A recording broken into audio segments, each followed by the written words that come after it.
Right, back to New Game Plus we go. Last time, we don't need to go too crazy into it because last time was just like 3 hours ago, but last time we finished the mid-section of Elpis. We went off to find Hermes and Medion to try and inform them of our plight, because we determined that Hermes probably didn't want the world to end. So Vana and I went after him, ran into Emet-Selch and Hythlodaeus, who were still researching, even though Emet-Selch is angry that I portrayed him so badly. He was like, look, threat to the star, gotta look into it, is what it is. But we then split up and found Hades and Medion, only for Medion to then receive a message from her sisters. Off in the stars. And whatever they were saying to her distressed her so greatly that she ran off.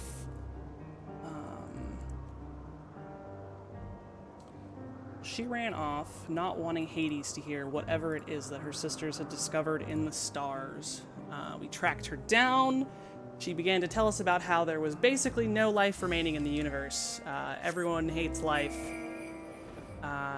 Everyone has no reason to live, and therefore no one should live, because everyone's just too sad.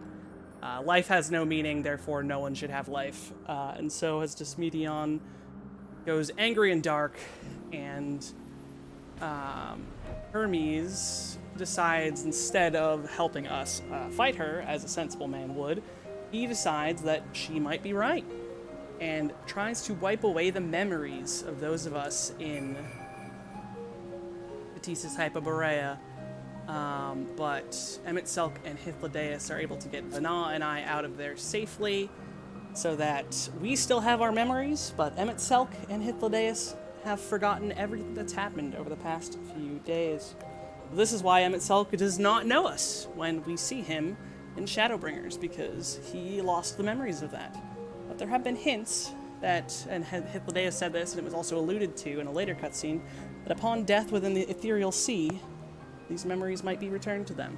So, now that I've killed Emet-Selch, perhaps he remembers us somewhere in the void and feels silly for how much of an asshole he was. So yeah, Vana and I are here at the end of it all. We just checked in on Emet-Selch and Hythlodaeus, who were like, well, we don't have our memories, this is pretty fucking weird. Hermes also doesn't have his memories because he decided to be a part of the trial of humanity. He would stand as a man and see if he can help make his people worthy of his opinions on them. And now, Vana and I have a long way to go. And, we're about to see one of the fucking coolest cutscenes in this whole video game. Are you feeling at all recovered? I understand that your exertions were more than purely physical. Resting one's body only for a moment is never without merit. As for Hermes, I think it unlikely he will create more Endwalker. He poured much of himself into Medion, and now that she and her sisters are gone, dissipated in his mind, the grief must be unbearable. He will blame himself. He will believe that had he never acknowledged his dissatisfaction with the world, then the Matea would never have been born to suffer and die. The offer to join the 14 will be a welcome distraction, and one day hence, he will face the advent of the final days in the role of Fandaniel. And she's not wrong. That's exactly what happens. Fandaniel tries to thwart the final days alongside the 14. Game's definitely too loud. Yeah, tries to thwart the final days alongside the 14, representing humanity to see if they're worthy of living. Ileana, listen to me. Our duty now is not to denounce Hermes for his misguided determination, or to convince Emet-Selch and Hythlodaeus that they have been deceived. No, we must instead ensure that the experiences Hermes sought to expunge are preserved. What remains in our memories alone will be our weapon against the final days. You must fight this battle in your age, and I in mine. Come, let us walk together once more. I will see you to the doors of Propylion. So it is our time to leave the past. and go back to the future, or our present, battle and locate Meteon, because Vana put a tracking spell upon her. Oh yeah, also early in the part we had a badass duel with Vana. She's cool, the remix of Flow is awesome, and because of it, Argos decided that he appreciated us. The doggo who loved us on the moon. The lustrous dog, as I remember the adjective. I thought it was luxurious, but no, it was lustrous dog.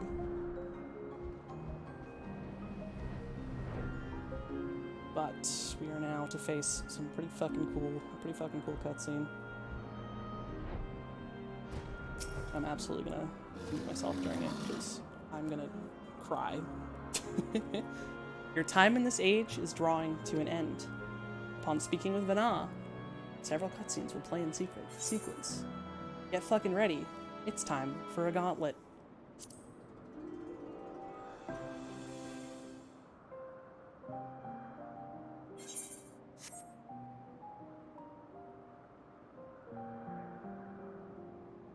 So, it is within. The portal that brought you hither, and will take you home.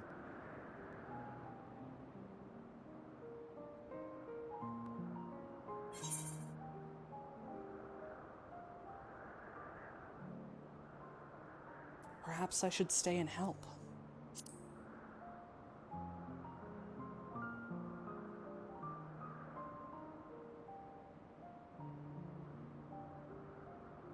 I appreciate your sentiment. I truly do. But 'tis a very long game that we must now play. And while you have maintained a stable presence here thus far, there are dangers in lingering over long. No. You must return to your own battlefield. Make use of the knowledge you have attained, that your days here and our friends' sacrifice be not in vain. With Meteon free to pursue her designs, 'tis only a matter of time until the final days are upon us. We must be ready. From fortifying our defenses to securing our escape, there is much to be done. In spite of this, we cannot allow the report that set this calamity in motion to become common knowledge. Were the masses to learn the fates of the other stars, I fear the situation would spiral out of our control. I must carefully consider who can be trusted and bring them into the fold.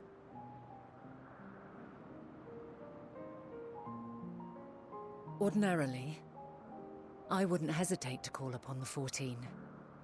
However, it was the desire for a fair determination that drove Hermes to attempt to erase our memories. Were he made aware of his actions, there is no telling whether he would remain a friend or become a foe.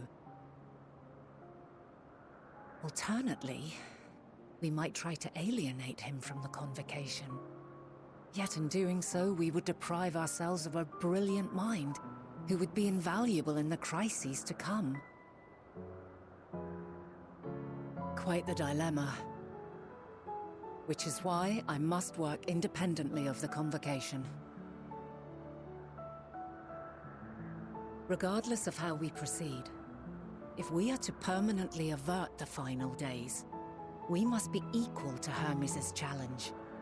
We must prove that mankind is worthy to exist. And this hinges, I think, on how we confront the all-consuming despair that accompanies a senseless and seemingly inevitable end. Bewildered and divided, we would perish like the peoples of those celestial ruins. We could not hope to survive the final days, much less take the battle to Meteon at her nest. We must find a way to defeat despair, to unite and prepare as many as possible for the struggle ahead.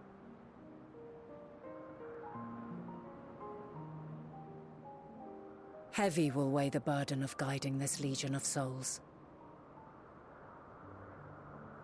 Yet I have faith in mankind's potential. As long as he believes in himself, there is naught he cannot achieve. So I will not give up on him.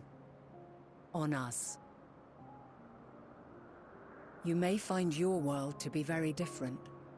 Or perhaps the erasure of our friends' memories has sown the seeds of a conjunction between us. We cannot know until the moment is at hand. So shall I strive to do my best, taking naught for granted as I walk my path.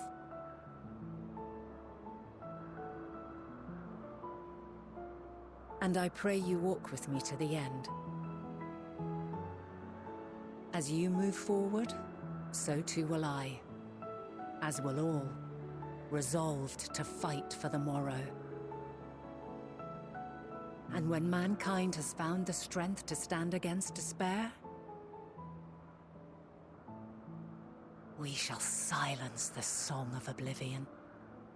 She who sings it will learn our journey is far from over. This I promise.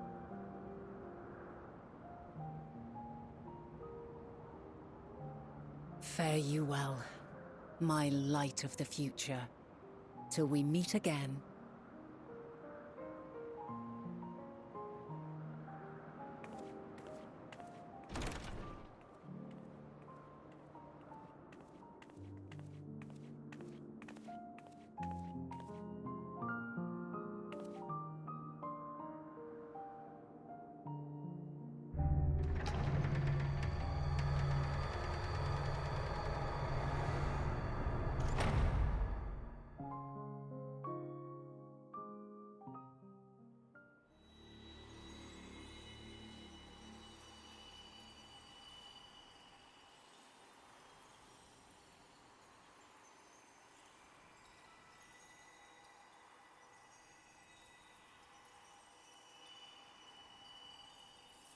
From this day forth, I shall strive to bring honor to the seat of Vandani.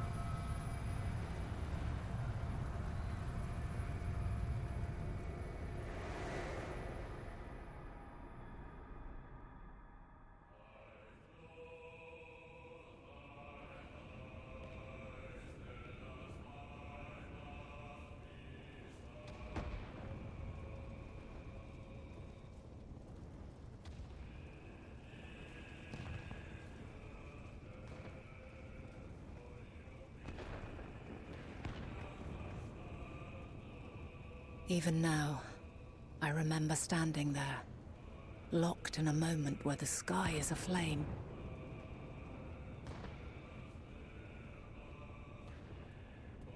Where stars fall as tears, and screams darken the seas.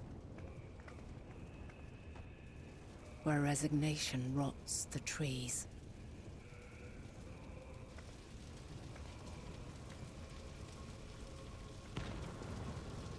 Where terror twists magics into abominations.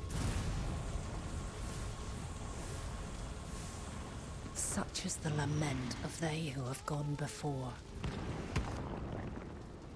The song of they who tried and failed to create a better world. The song of the end.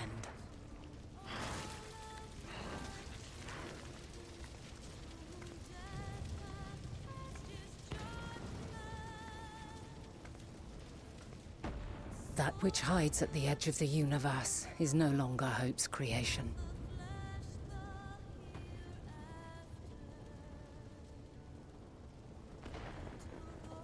It is hopelessness incarnate.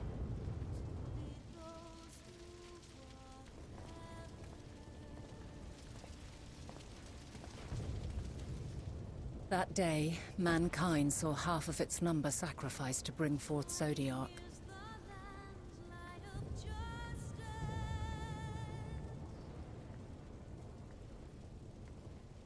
And covering the star in a shroud of ether we forestalled the final days.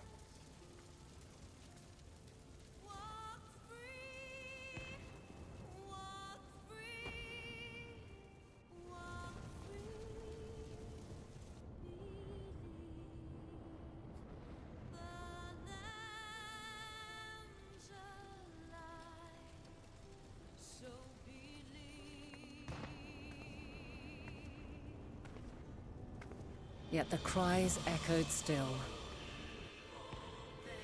We wept for innocence lost, wailed for death inevitable.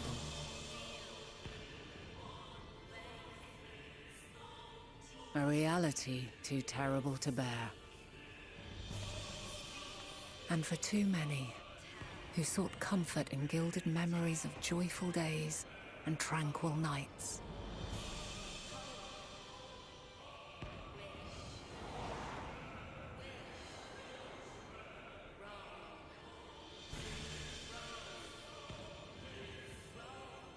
This is all wrong! Why must we suffer so? It needn't be like this. No. There must be a way to restore things to the way they were. To reclaim the perfect paradise we once had. No, my friends. Suffering exists, and we cannot pretend otherwise. No civilization, however great, could eliminate it. If we would live, we must accept it as our constant companion. Let us not seek to forget this tragedy. Let us carry it in our hearts, that we may grow stronger and know true happiness. We can't accept it! We won't accept it! It will be ours again! A world free of sorrow! No, it will not. For there has ever been sorrow. Mankind was but spared its biting sting for a time. So please, open your eyes. To try and reclaim those lives we lost by sacrificing yet more isn't wisdom. It is weakness. No paradise is without its shadows. If we cannot accept this truth and learn from our pain, then our plight shall be repeated.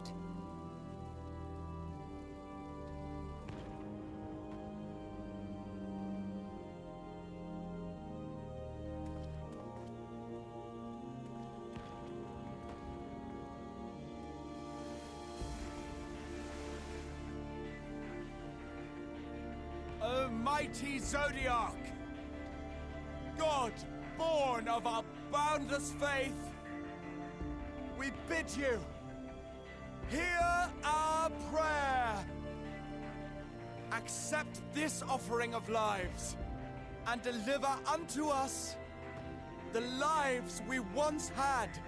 Deliver unto us the days of old, the days when the star was a font of love, and we knew naught but bliss.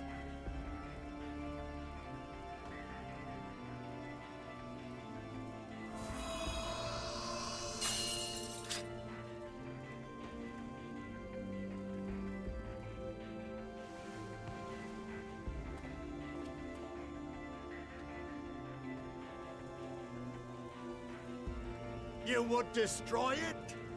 Our beautiful world?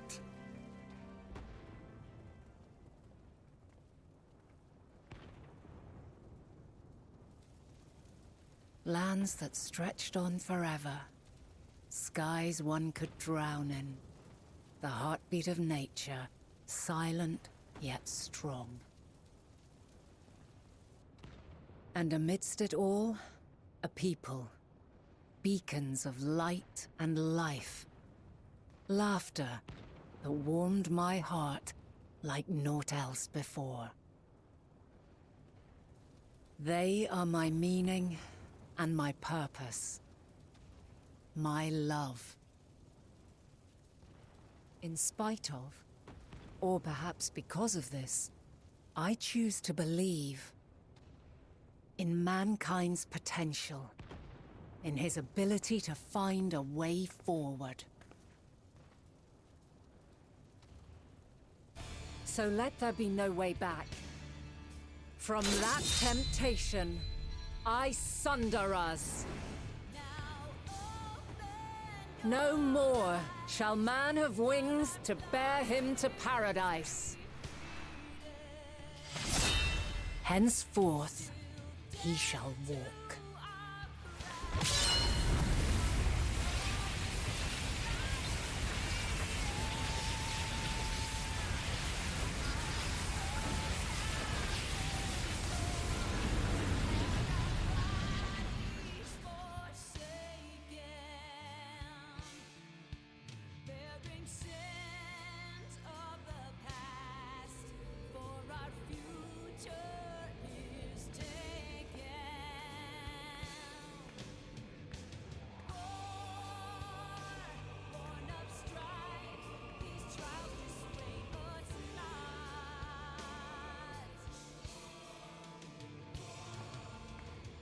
All is excruciating pain.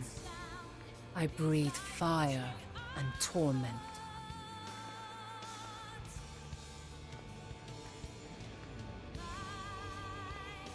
I birth a world of suffering, to mire and plague.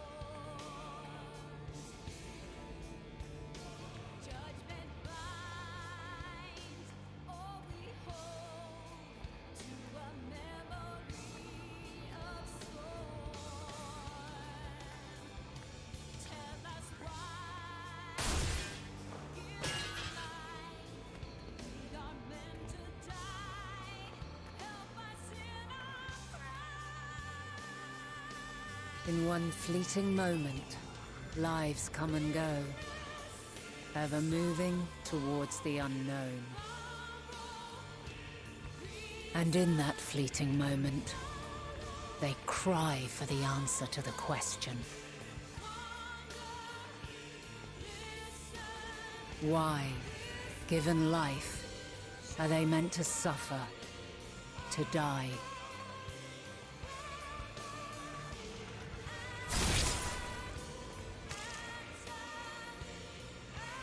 As fragmented, imperfect beings, yours is a never-ending quest.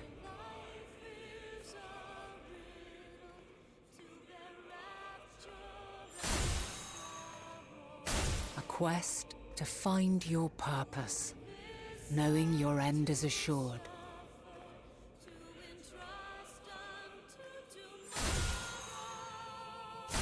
To find the strength to continue when all strength has left you. To find joy, even as darkness descends. And amidst deepest despair, light everlasting.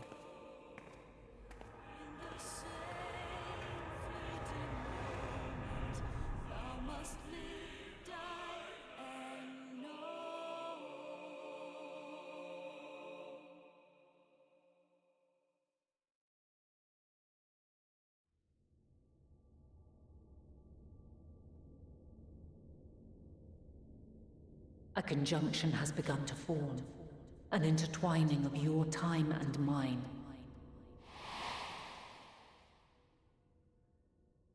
When you truly understand what is at stake, and your journey has prepared you to surmount the insurmountable, then shall I honor the promise made in another time, another age.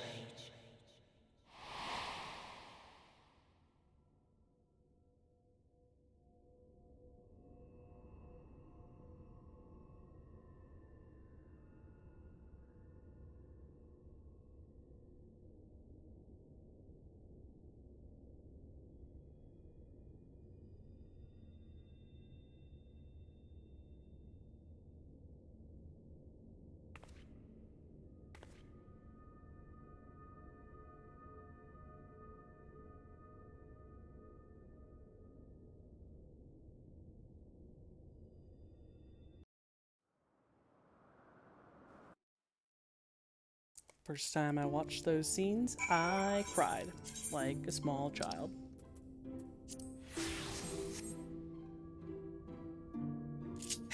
So Vana, there was a lot of symbolism in that cutscene. Every blow that was struck upon her was another rejoining. The Ascians weakening her as she continued to step forward, always following into the footsteps that we ourselves were also walking. That cutscene with Emmett Selk at the end there was us continuing to take steps forward despite the fact that we were being shattered to pieces by light, always pushing on. And then that bit at the end there about a promise from another time, another age. That was a cutscene from the very beginning of Endwalker when we first met the visage of Hydaelyn, and she was talking about us. We had yet to even begin to know we would ever go back to the past. There was no way we would have known that at that time, but she was speaking of her promise to us to always press on and to continue to fight the fight.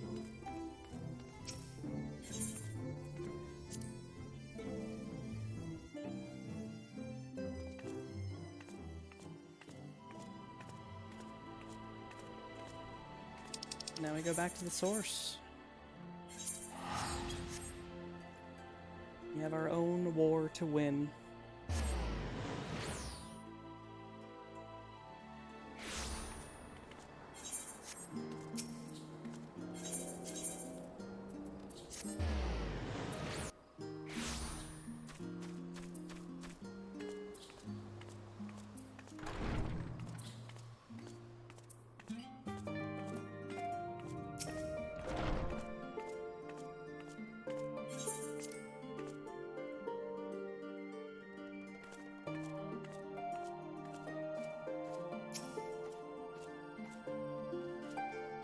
Kinliana, impeccable timing as always.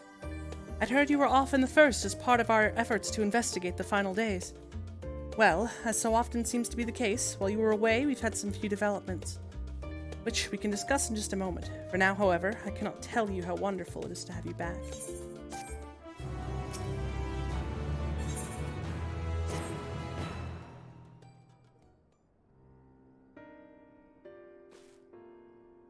So, have you learned aught more of the final days? Oh boy, howdy. Then the journey was well worth the risk. No doubt your newfound knowledge will be a great boon to us all. Unfortunately, during your time on the First, events here have taken a turn for the worse. The Scions are running themselves ragged, trying to contain the spread of blasphemies, but it's a losing battle. To try and ascertain the where and the why of it, Alize and Alfino have been traveling all over. Of the regions they visited, Locus Ammonius is one of the worst affected. Thancred, Estinian, and Graha took a detachment of allied soldiers there to offer aid and succor to those in need. But the province is vast. They only managed to visit a handful of coastal villages. It was an accomplishment worth celebrating still, but a drop in the bucket at best. In the meantime, Y'shtola and Master Matoya have been making a concentrated effort to establish contact with Hydaelyn in the Ethereal Sea, but to no avail. As for Tataru and I, we've been keeping a close eye on the Forum. From what we gather, they've been constructing a vessel to ferry people to the moon, an ambitious project that has likely been years, if not decades, in the making. However, since we've seen no sign of it thus far, I suspect it's still incomplete. You will also recall the proposal issued by Master Fortuno to the people of Radzad-Han. Following their discussion, Vritra declared his support for the plan, and urged those who wish to evacuate to accept the Forum's invitation. So far so good, but that's where things get a little strange. Apparently the Forum caught wind of the lunar teleporter in the Tower of Babel and decided to use it to deliver people to the moon instead of their mysterious ship. Therefore, to secure safe passage for the Hanish refugees to the tower, Alfino, Alize, Estinian, and Graha traveled to Garlemald not long ago. Trouble is, the capital was hardly the safest place to begin with, and now... Final days have come to Garlemald. Shortly after our friends arrived, they were sent to rendezvous with Master Fortuno. Then, panic broke out, and our communications were severed. From what fragments we were able to make out before the link shell went completely silent, we can only assume the phenomenon is spread to the capital.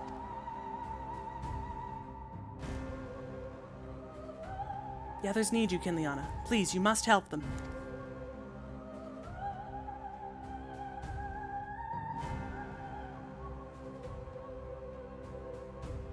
Having you there will make all the difference. I'm sure of it. Camp Broken Glass was their first port of call, so you'd best start there.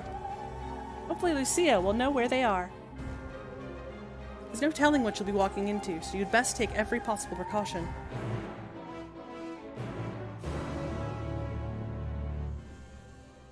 Just came back from the past, and it's already going down. We got places to go.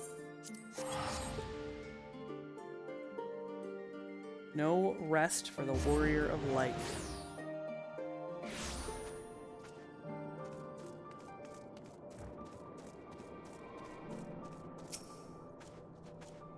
Kinliana, and not a moment too soon. The skies over Garlemald are ablaze, but it's events on the ground that concern me. As you will have heard, your fellow scions arrived ahead of you. We cut the customary greetings short after we received word from our troops on the Magna Glacius that the Forum's airship has landed. It was then that the heavens began to burn. I dispatched your friends at once to ensure the refugees came to no harm. I would have you join them immediately. Additional support is en route, but we will discuss them later. I trust you are ready to depart? Cutscene gauntlet and a duty.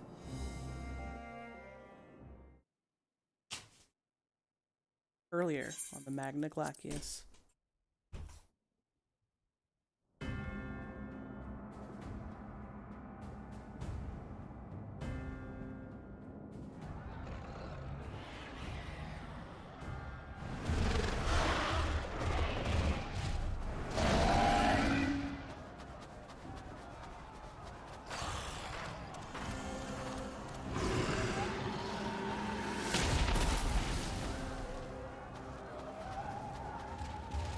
No. No. No. We were promised an escape. Not the same whom we fled.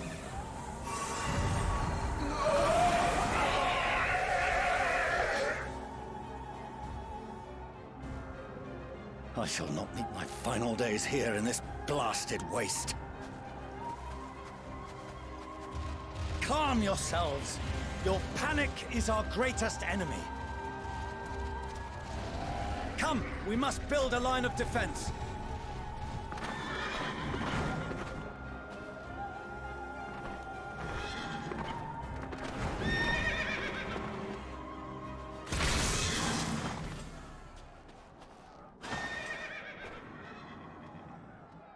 How? Leave the fighting to us, Father. You must lead the people to safety.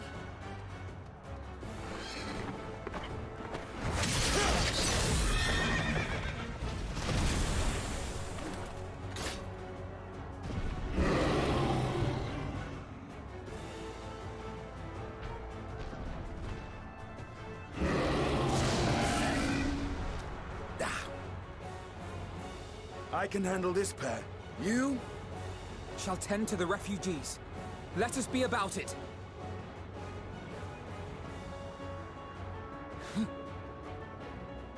As you wish, my little lord.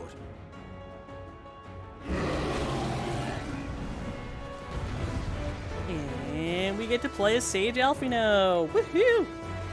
Gaming. I think I've never played Sage a day in my life, except for this duty. I don't know what his buttons do. I'll command the beast's attention. See to the wounded. Assuming diagnosis is a single target heal. What's this? Prognosis. Okay, that's an AoE heal. I'm assuming Levieur diagnosis is probably a single target. Leave it to me. So that's a...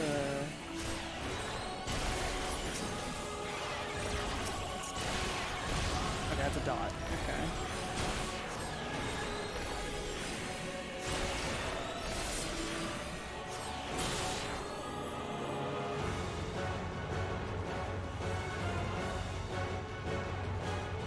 Yeah, don't panic. If you panic, you're gonna turn into bad guys, and they're bad guys. Very. You're being overwhelmed by fear. Alfino, do what you can. Those who can stand, come with me.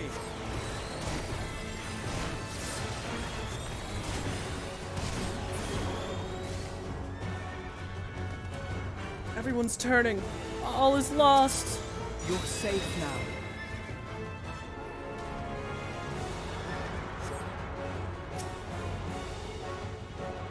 Easy now. Deep breaths.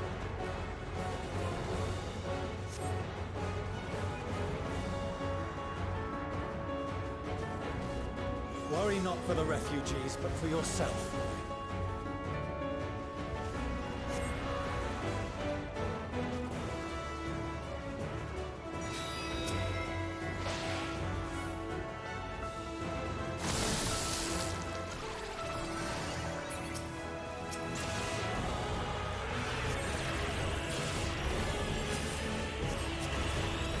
You take the lead, I'll provide support.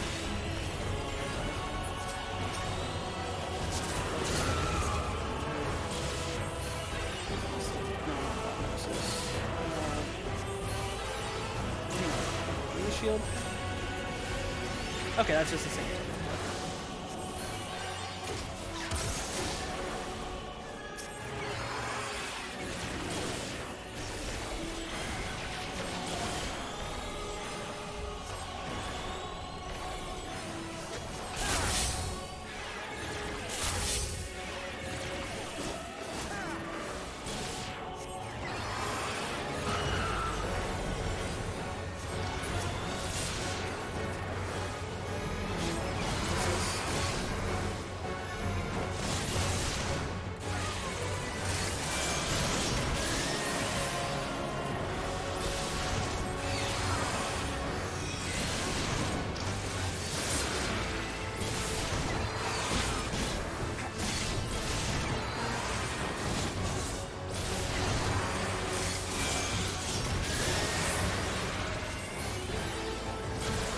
Still getting the hang of those things.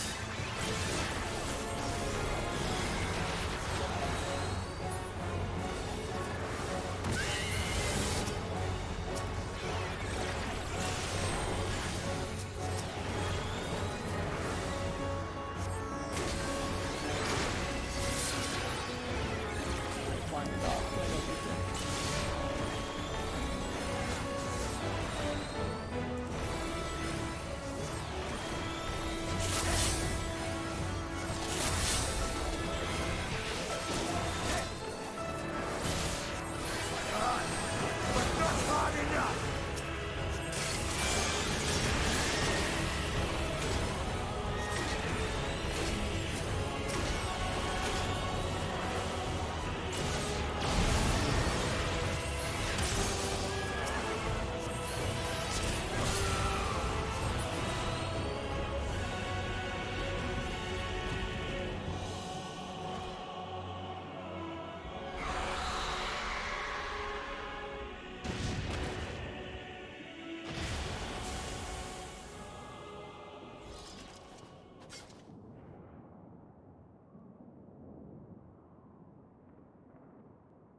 Someone, please! What?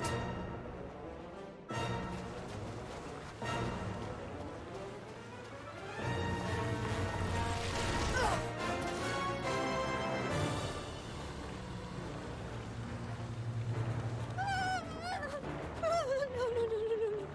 Don't. I don't want to die. Forward! Let not a single fiend escape!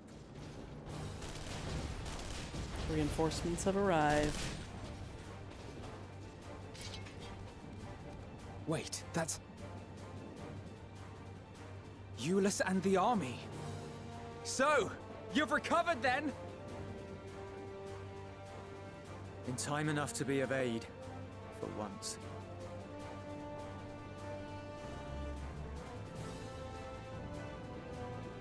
We can speak of it more later. For now, we must fight! To repay your salvation in kind, or with better! For Garlemald has her pride!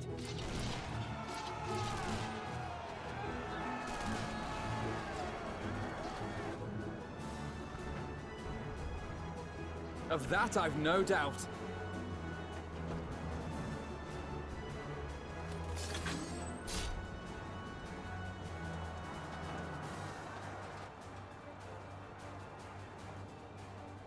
Good gods. Of all possible saviors, the Imperial Army.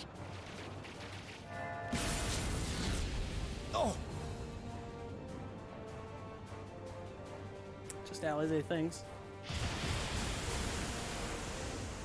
I had hoped to take all of them down at once. Think a withdrawal might be in order? Oh, sod that. You know who would never abandon these people to their fate.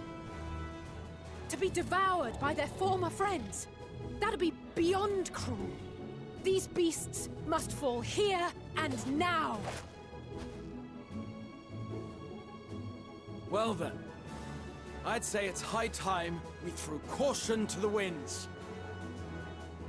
So long as you spare me the heroic sacrifices. Now, let's go! To battle as Alizé Leveilleur.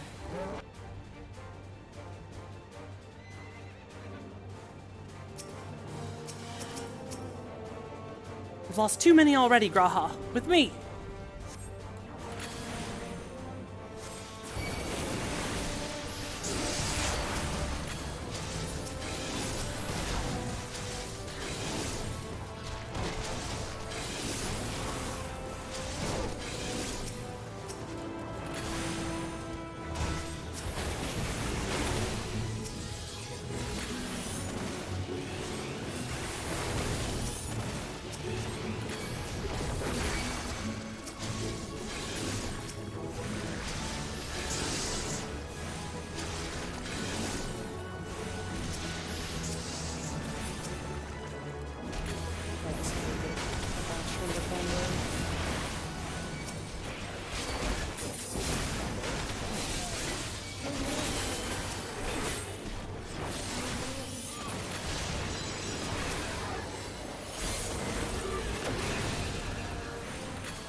See if I care. I won't back down now.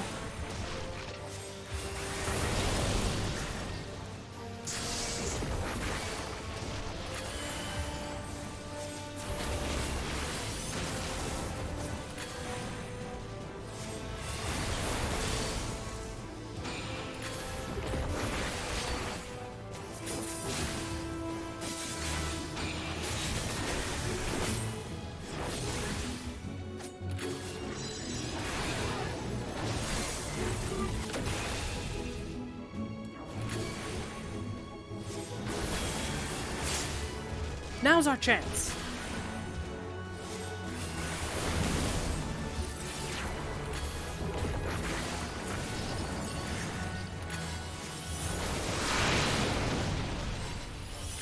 I'm not done yet.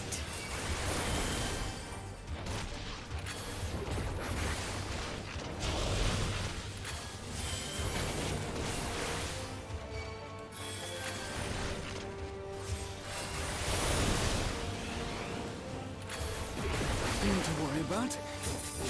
Oh, don't do this to me.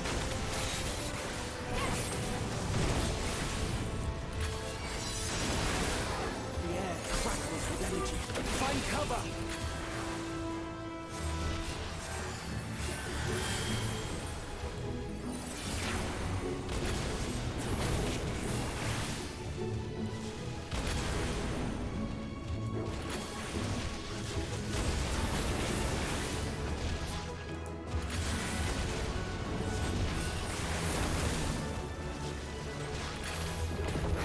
As they say, turnabout's fair play.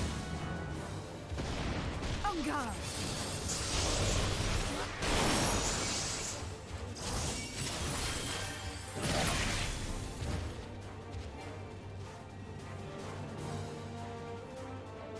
Alizé and her special LB3.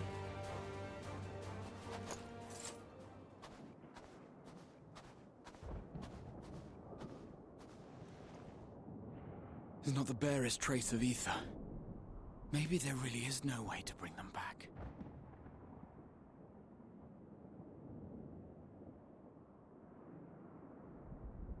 Thank you for saving our lives once again. I remember you, from Purusha. You helped us there too, didn't you?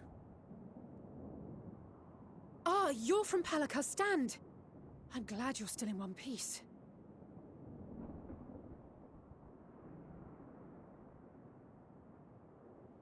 Or you will be, once I see to that injury of yours.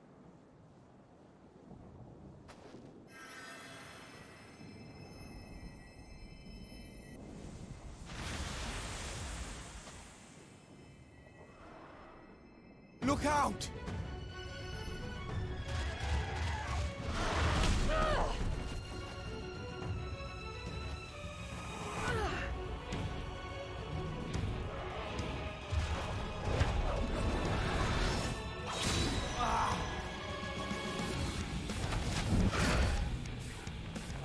Get out of here! Quickly!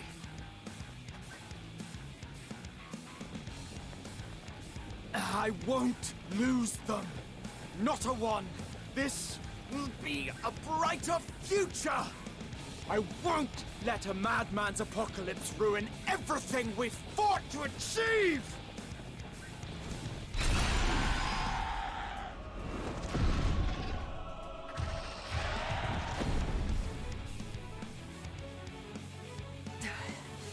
Get it together, Alizé. You're embarrassing yourself. And in front of Father, no less. You might never measure up to our champion.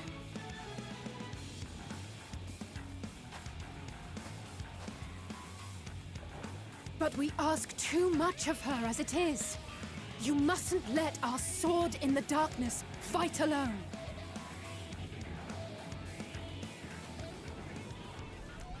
Oh, hey, that's me. I'm a sword, and it's kind of dark. Not alone.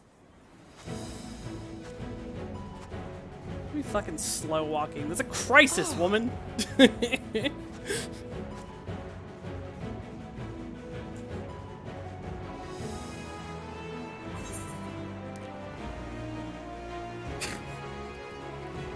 done well in my absence. I'm back.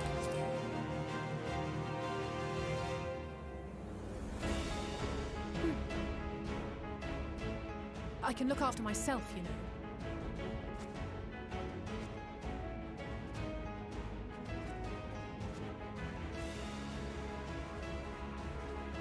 Everything's in order, I trust? Boy, howdy, just wait till I tell you what I've been through.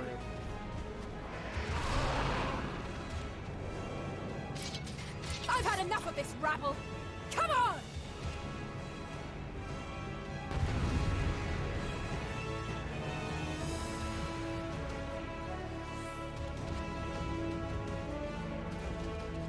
Oh, a trio for the ages. That we are, Graha. That we are. The mode shifts back to a caster. I bet you he tanks if you're not a tank.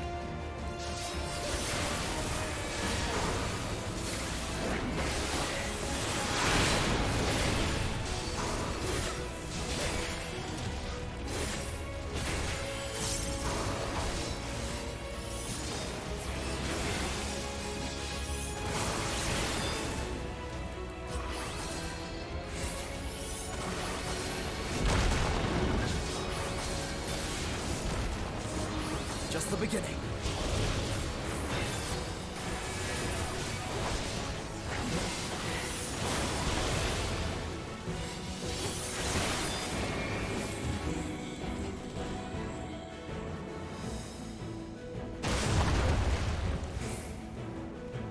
I had a feeling I'd find you.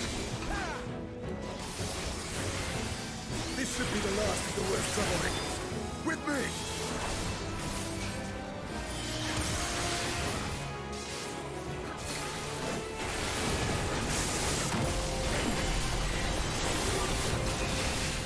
Duelists will see the refugees to safety.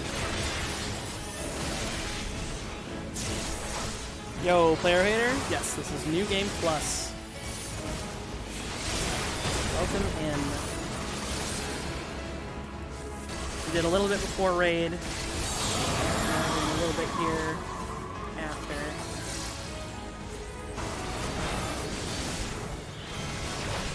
Yeah, it's going down. We're finally out of the past.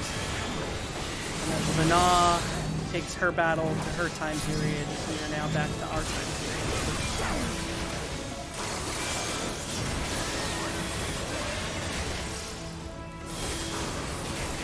We know the cause of this. We know the cause of the final days, and we will fight.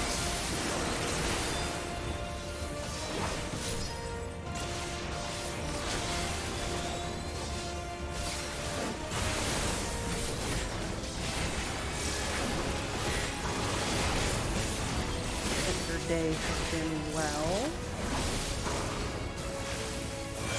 We'll exercise in all way.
You must board without delay. The ship will depart ere long.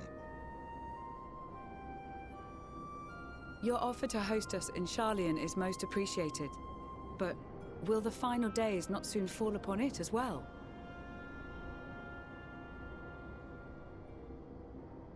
Your hesitation is not unwarranted. The satrap entrusted me with your lives, yet I have failed your comrades. Nor are you wrong to fear that this corruption will continue to spread. I cannot promise you complete safety, even in my homeland.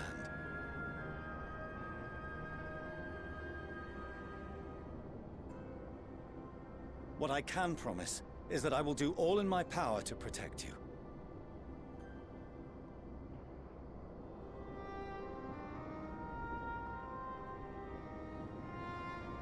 That power is not inconsiderable. Even now, my countrymen are preparing the vessel that will deliver us to a sanctuary on the moon. Join us on our journey there, and beyond, to new horizons. Come to old Sharlayan. Please.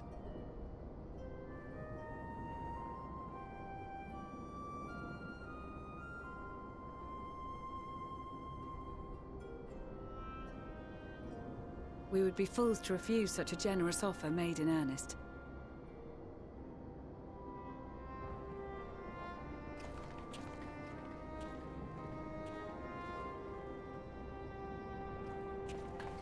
It seems they've a new destination. The people of Radzat Han have known too much suffering. The march to Garlemald will only bring them more, short though it may be. I quite agree. Fortunately, they have you to look after them. Yes. Well.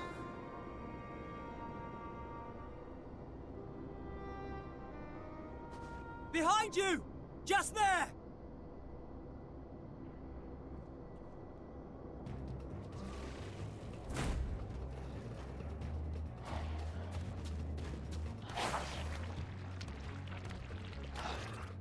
More of them.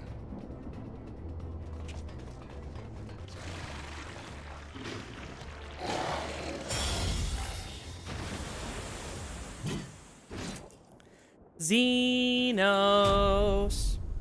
Haven't seen him since the moon. Xenos! Here!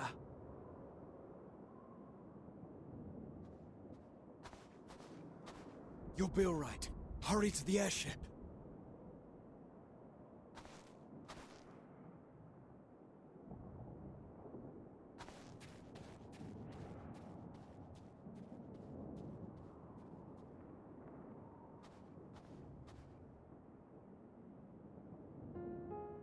Why have you come? A heretofore unseen beast. 'Twas ripe for the slaying. Poor sport, alas. Unfit to temper my blade. Oh, for the love of... You cannot still be on about a rematch. That is, and has ever been, my sole concern.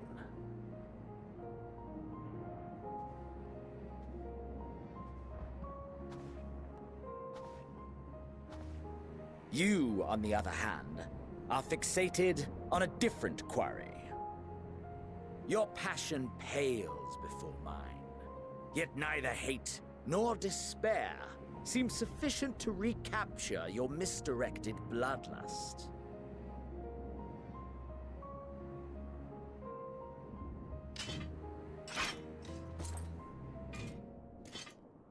So, I hone my blade, and I wait.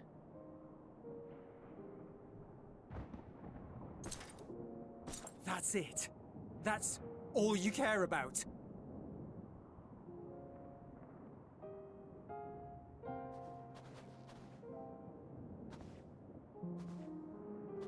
Garlemald is in ruins. Our homeland, the nation you rule, is as good as gone. Along with so many of its people. Not just soldiers like us. Not only those who fought and killed for power and duty. Innocent civilians.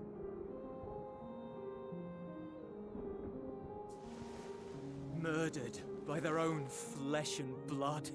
Lost and confused as they breathed their last. While we who survived with our lives and minds intact were left to freeze to death. The Eorzeans tell me all this was your doing! You slaughtered your countrymen! You did! For what? For nothing, in the end. So much wasted effort. You bastard! For your own sake, Eulus, you must control your anger. It will serve no one should it consume you and see you transformed.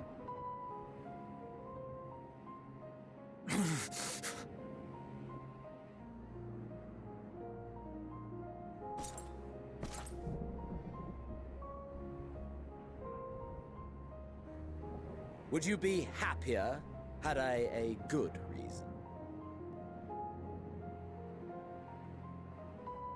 What? If my motives met with your approval, would you no longer resent the outcome? If so, then perhaps a beast's skin would suit you better. Duty, honor, morality. All constructs of convenience when put to proof. Surely the war taught you how easily power becomes the tool of the self-righteous. How the people's justice was merely a means to their ends?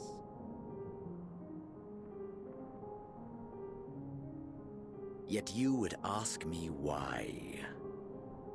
Ask any creature of this star and those above for answers, and they will tell you what suits their fancy. And they would be right to do so. What meaning there is to be found in the petty vicissitudes of your existence must be gleaned by you, and you alone.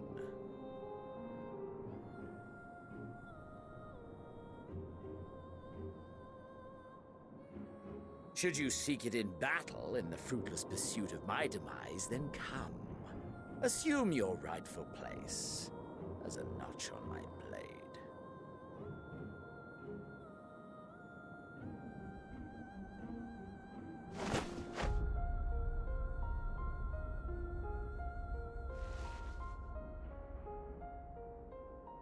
You are a blight on the Garlean race, and there would be no more satisfying way to expunge it than by beating you to death.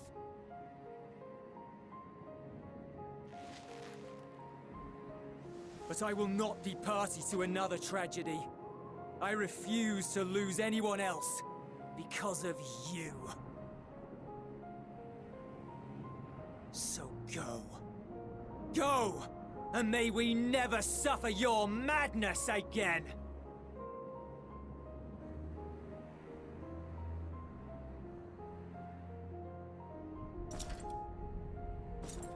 Xenos!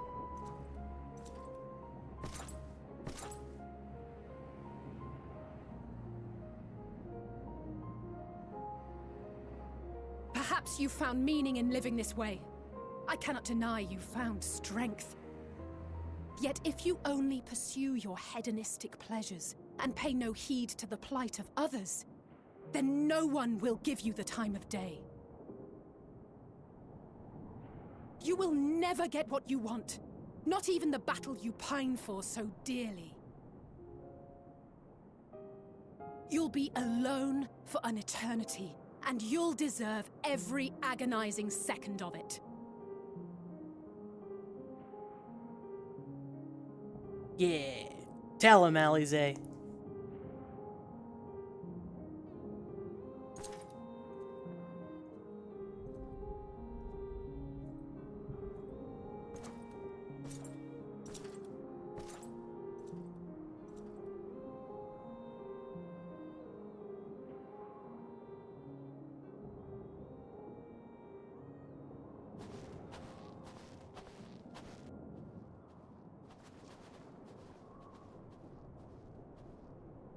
We're ready to depart. The refugee ships will be leaving shortly, but I've asked mine to remain for the time being. There's room enough for you to join me on it, if you wish.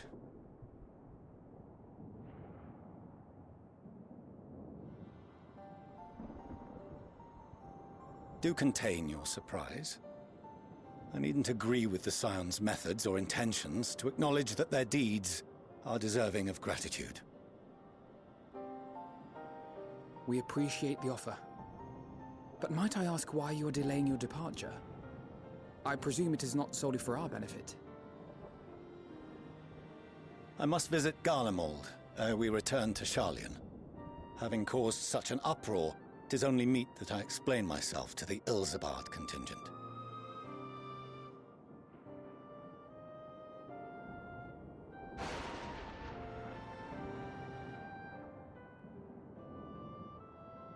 Allow us to accompany you then. We should be glad to facilitate, given our familiarity with all concerned. If you would like to join as well, Eulus, we can speak of recent events on the way.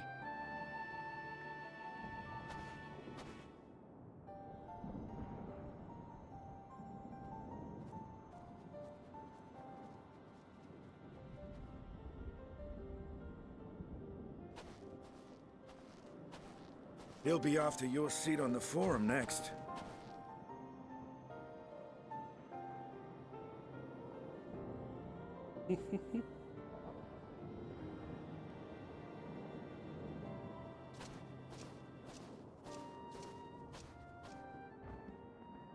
Simeon is the proudest big brother ever.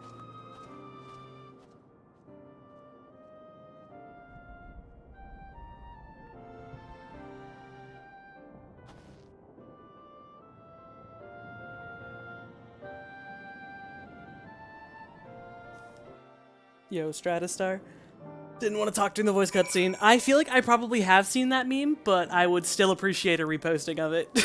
I loved... hey, Xenos. Bitch.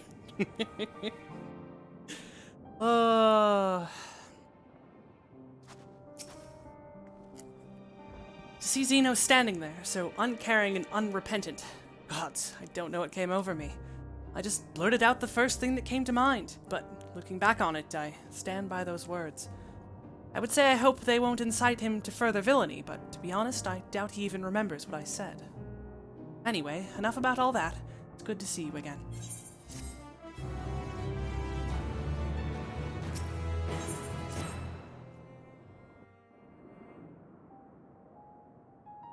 No major injuries then. Good. I briefed the recovered soldiers and sent them on their way as quickly as I could, but nevertheless feared they would not make it in time.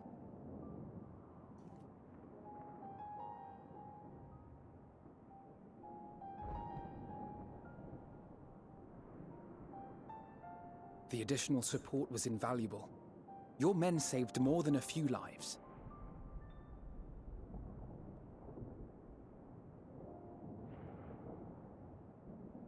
Though not all, I regret to say.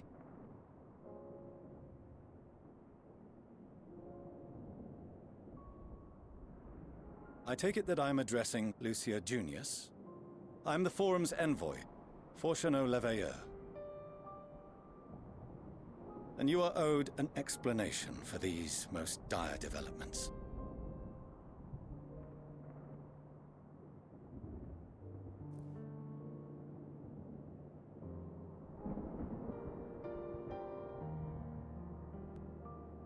Another trial wrought by the final days. I was beginning to suspect as much. You doubtless feel some consternation having been forced to abandon your original plan. But trust me when I say you were right to send the refugees elsewhere. Beasts have been sighted within the capital. Perhaps it was a stroke of grim fortune that the population was decimated beforehand, as they've yet to appear in any great number, but in time. In any case, Maxima leads the remainder of the contingent in an effort to cull the creatures and evacuate the populace as we speak. Once the airships have taken to the skies, I pray your men can be persuaded to join him. You'll permit us to retain our weapons? I wouldn't have sent you after the Scions were I expecting you to stab them in the back. And I, for one, would not consider past transgressions more relevant than future contributions.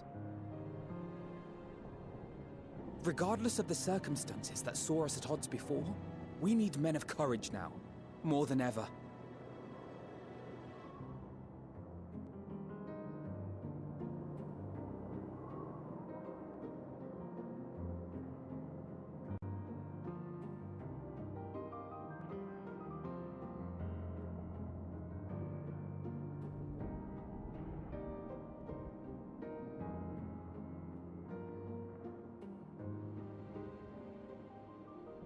We swore to defend Garlemald, and so we shall.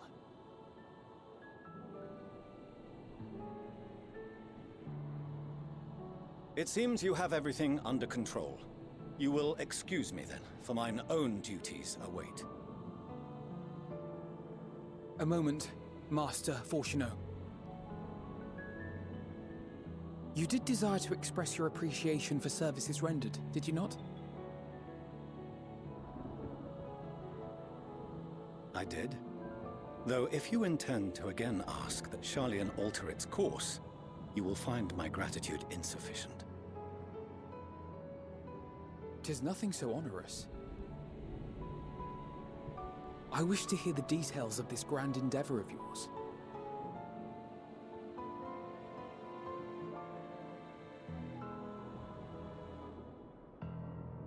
Do you swear to listen and to learn, and not to embark upon some scheme to impede us?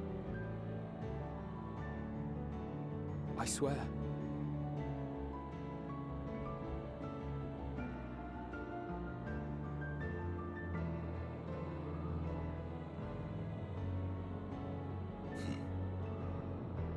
Any other I would doubt, but you I trust to keep your word.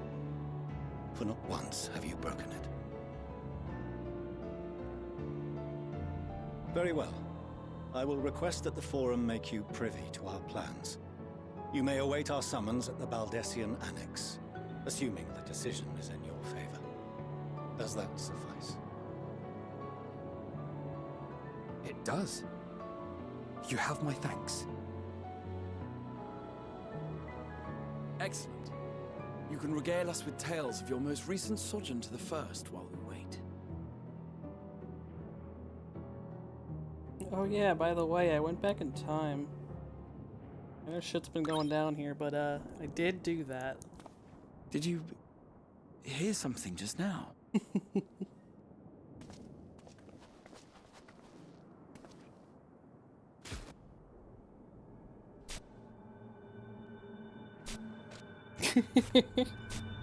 This was so silly.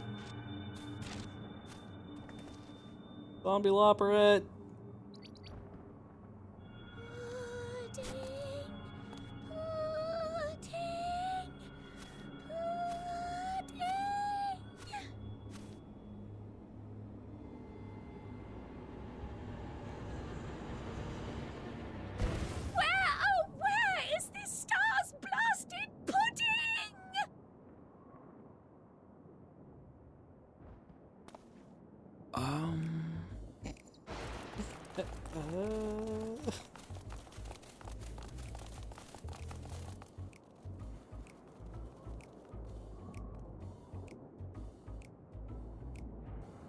Dawn may banish even the darkest night, and to this bitter clime bring warmth and comfort.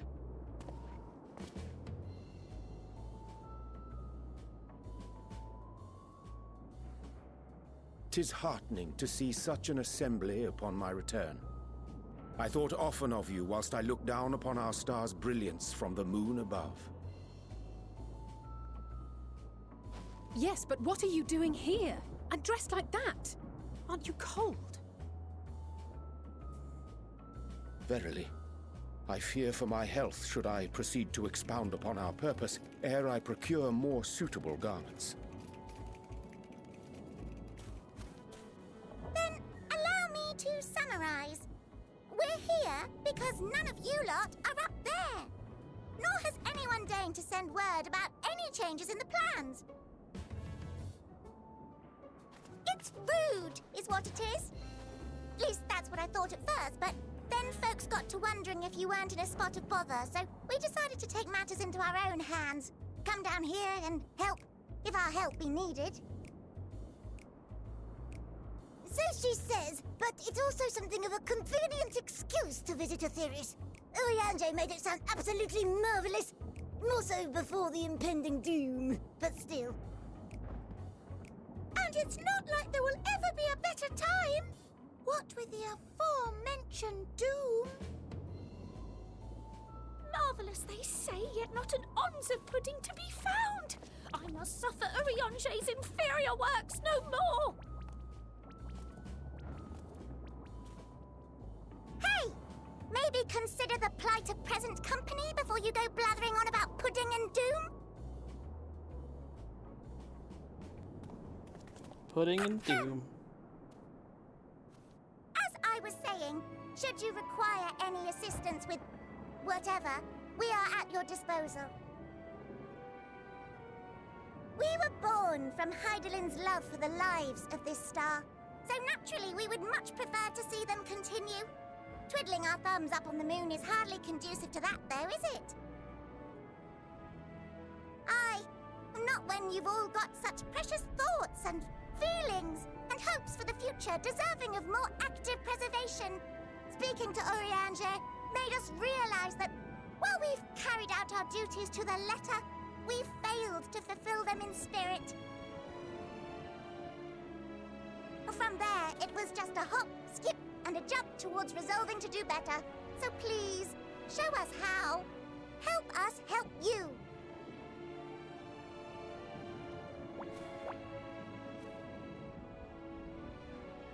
Forgive me, but are they... Thy distant collaborators, indeed. Hail, fellow! Well met! You'd be a member of the Forum, would you? It's an honor and a pleasure to meet you at last. I'm Livingway, Hydaelyn's right paw! That last bit is very important. As am I, if I may humbly say so myself. I, bid you welcome to our star, Livingway. On behalf of the Forum, I thank you for traveling such a distance to meet us. As you have surmised, preparations for the Exodus have not proceeded as smoothly as we had hoped. I should be happy to personally escort you to our headquarters in Sharlayan, where you may advise us as you deem fit.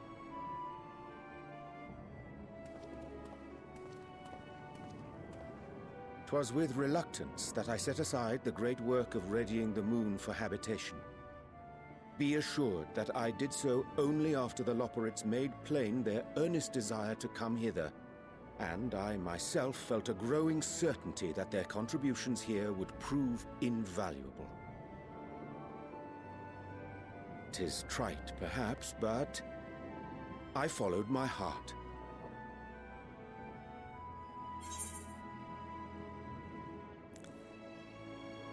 Good to haveth you back, Urianger.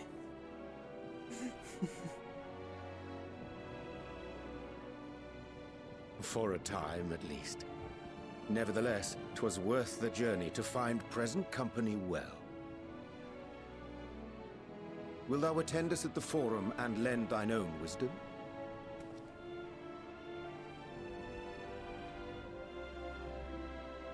If that's all quite settled, can we start moving before Urianger catches his death? Even I'm freezing out here. Oh, I dare say you'll warm up quickly once you're aboard the airship. Sat shoulder to shoulder with our fur-covered friends.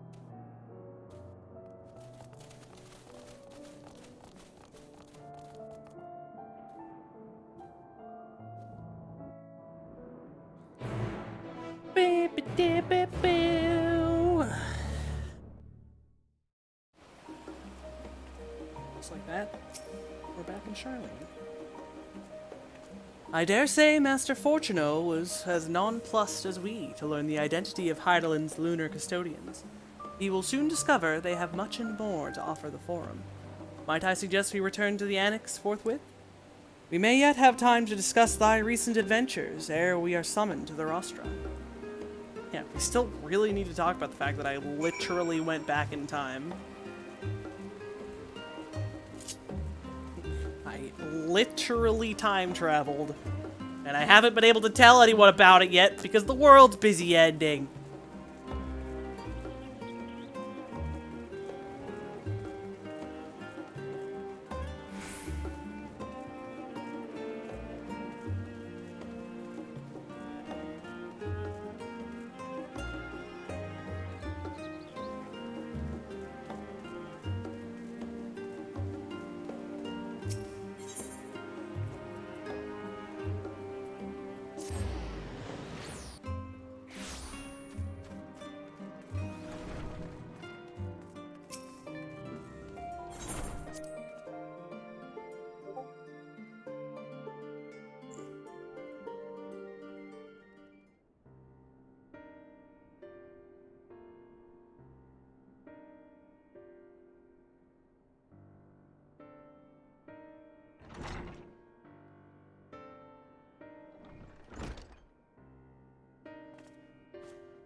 Our dancer got an orange healing parse in today's raid. That means I have to look at the parse really quick. I'm super curious. I mean, parsing is bad, kids. Don't do it.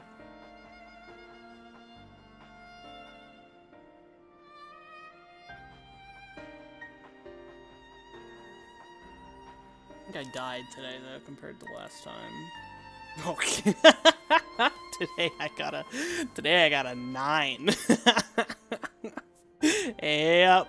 I think I did a little bit better last time. Did I die twice? No, I just died once. Yeah, well. Oh, with my 9, I was top DPS. Oh no.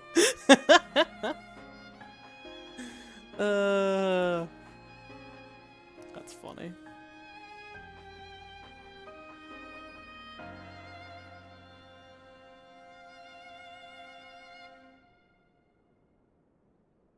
Yeah, no, it was, we literally won by seconds today.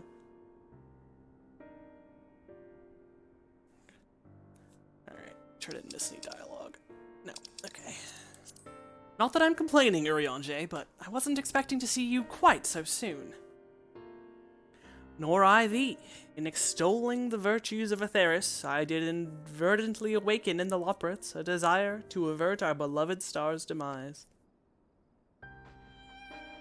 Kryl tells us you've obtained a new knowledge that may aid us in our ongoing efforts. I have news to share regarding our study of the Ethereal Sea, but your findings are certain to be of greater interest, and so I would rather hear them first. To what revelations did Hydaelyn's Elpis flower lead? Literally time travel. Can I finally tell someone about it?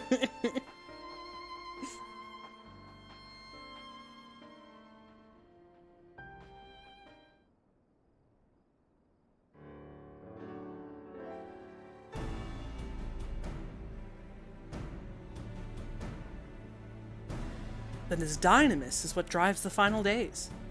And if it and Akasha are one and the same, this all but proves Nadana's theory. We're an entity, through sheer force of emotion, to channel this vast, dormant reservoir into a raging river, its power might surpass even that of ether. But if our star is so replete with ether, said entity would need to be outside its influence to effectively manipulate the dynamis of the great expanse. Medium. Or rather, the sorrow and suffering of fallen civilizations that she has been hoarding for millennia. Untold anguish and fear and hatred drawn from every corner of the universe, all for a single purpose, the destruction of Atheris. Then our foe is no longer some unknowable calamity. We have but one aim, to defeat Medion. You make it sound so simple, but you're not wrong. Vanquish Meteon, and we deliver the world from the final days. But to even attempt it, there are two conditions. First, we must determine her location. Before Meteon escaped, an enchantment was placed upon her by Vana, the woman who would become Hydaelyn. The implications of temporal magics are not entirely understood, and so we cannot assume that our Hydaelyn and the Vana you met in Elpis are one and the same. Nevertheless, due to her intrinsic qualities as an all-powerful being, I'd wager that Hydaelyn possesses the knowledge we seek. Whether she would share that knowledge with us, however, remains to be seen. After all, she intends for us to flee Atheris, not to stay. You suppose she has abandoned her pursuit of Meteon? The Vana I know would never give up.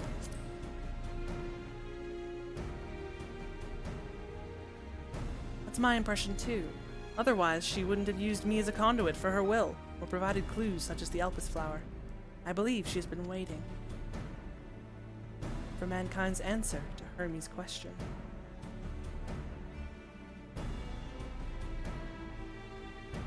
So what's the second condition?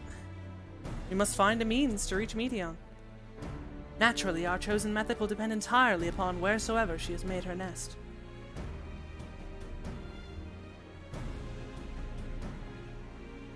Then communing with Hydaelyn must be by necessity come first. Did you and Master Matoya have any luck with your investigation into the Ethereal Sea? Sadly not. Though we enlisted the help of Arenvald and other Echo-based allies, we couldn't detect so much as a whisper from Hydaelyn, even from within the Antitower. Master Matoya is of the opinion that in the years since abandoning it, the Forum has found some other method of receiving instructions from Hydaelyn. If so, it would most likely be some form of apparatus for observing the ethereal sea built closer to home.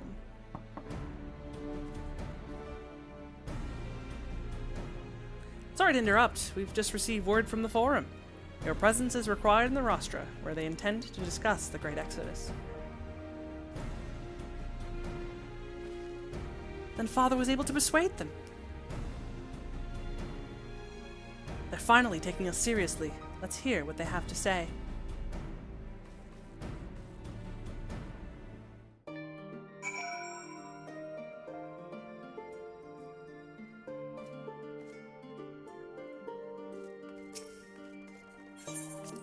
I like how I literally tell them about how I went back in time and met Heidelin before she became Heidelin, and they're all like, yeah, that sounds about right.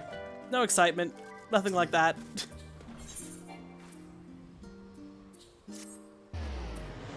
Literally met God before became God. Yeah, that sounds like a day in the Warrior Flight. Warrior Flight's life. The Forum is in session, and as such, the Rostra is closed to visitors. Yeah, but not to us. A scion of the Seventh Dawn? Very well, you may wait in the corridor. Of course, entry will only be permitted on the condition you leave your armaments at the door. Lest you forget, this sacred institution holds rational discourse in the highest. The implements of war are expressly forbidden. Bitch, you can't have my sword. I need that.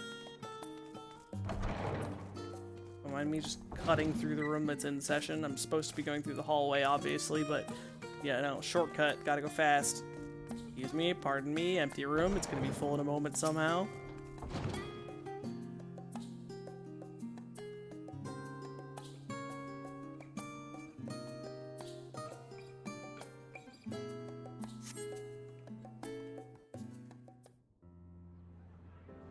And just like that, 100 members.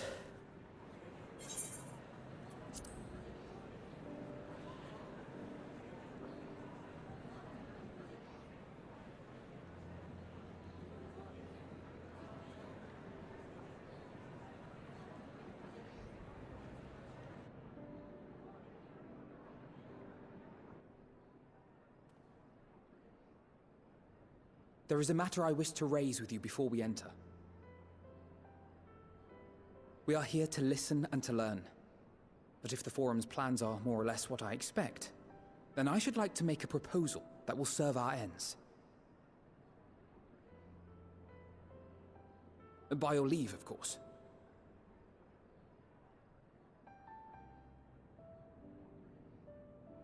I don't see why not. Your words and wits have gotten us this far. Agreed. I will present our queries so that you may consider the most advantageous way to advance your proposal without distraction. Thank you, everyone. If I may have your attention, the ad hoc session will now commence. The purpose of today's assembly is to brief the Scions of the Seventh Dawn, at their request, on the Great Exodus. You may enter.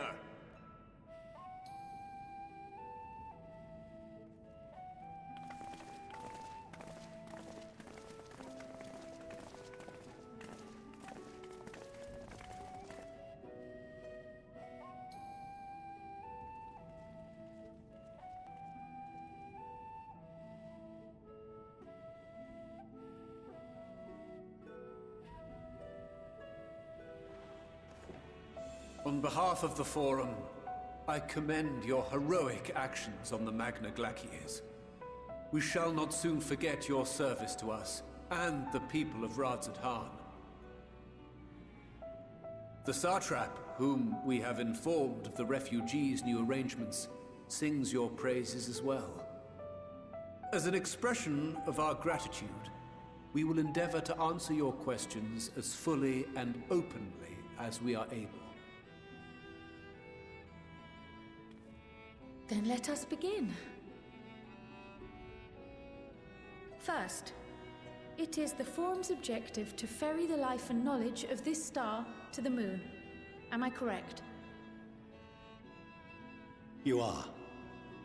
It is for this purpose that Sharlayan has labored these many long years. We have collected biological samples and scientific records from across the star. When the time comes, they will be moved from their places in Labyrinthos and Numenon and conveyed to safety. Once that critical task has been accomplished, we will begin transporting the Sharlayan citizenry, which has been categorized into groups. The earliest arrivals are to ensure hospitable environs for those who come after. Following our people, we will send those of other nations in turn, beginning with our allies. Rabzat Khan was foremost among these, but since the final days have already come to Thavnair, we saw fit to include the refugees with earlier groupings. An ambitious plan. You have accounted for the safety of all nations and tribes, then? As many as we can.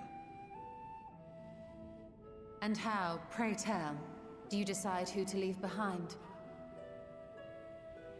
To journey beyond the sky is an unprecedented and immeasurably difficult endeavor. Introducing sources of inevitable conflict would condemn all to certain death.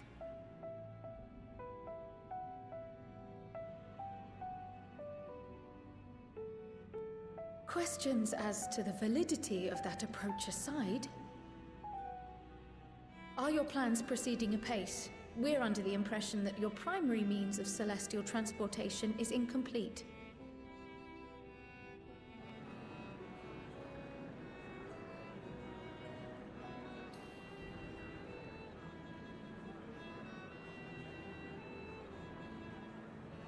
If only in that it does not meet our optimal parameters, that is correct. This Ark, as some have taken to calling it, is fully operational and could be launched even today. However, the final days have progressed more quickly than we anticipated. At present, the ship is incapable of attaining speeds sufficient to meet our evacuation targets. Should we put the vessel into service, as it is now, we will be unable to travel to the moon and back quickly enough to complete the necessary number of trips. Precious lives and knowledge will be lost. Seven hells. Is there anything to be done? The ether burner, the primary means of propulsion once the craft is in the space between stars, is undergoing testing to determine whether it can be made more efficient. Though cargo is being loaded for the initial phase of the Exodus, we are prepared to continue our experimentation up to the day before launch, should it prove necessary.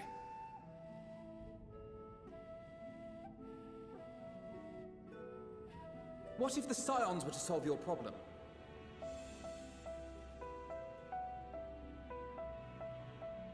We shall help devise a means to improve the ether burner's efficiency, on 2 conditions. If we succeed, you must allow us to meet with Hydaelyn.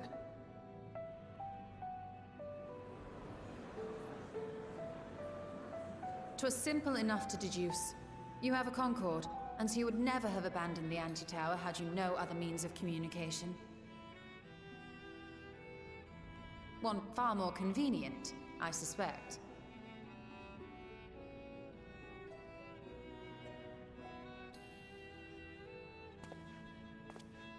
The second condition, also to be met upon our success, is that we be permitted to propose another use for your Ark.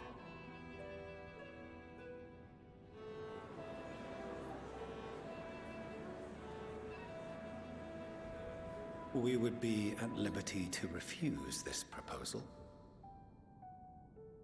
Of course. If we cannot prove its merit to the 99 here, who are we to stake on it the lives of all peoples of this star?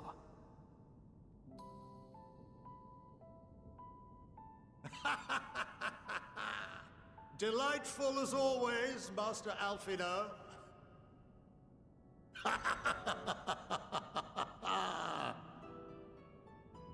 Oh, we couldn't have asked for a finer plan.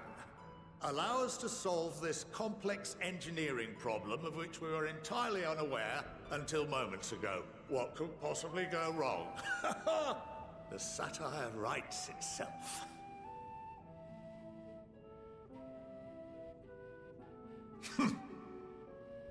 Yet, what field has not benefited from a change in perspective? When we are at wit's end, what we need is not the same dry theories recited ad nauseam, but fresh inspiration.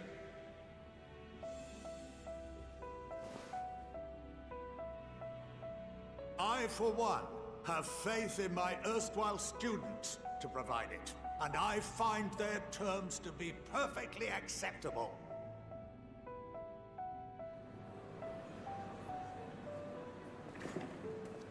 Order! Order! We have no time to waste on debate. I call a vote. All in favor of agreeing to the Scion's terms?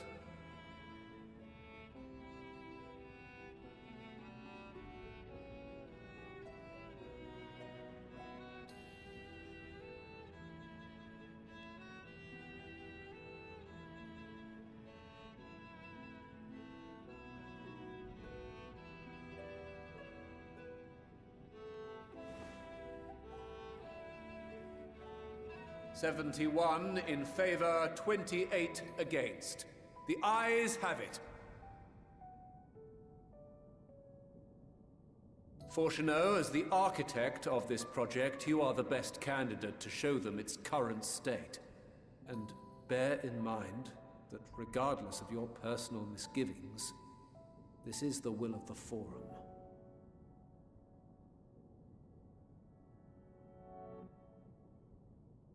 Very well.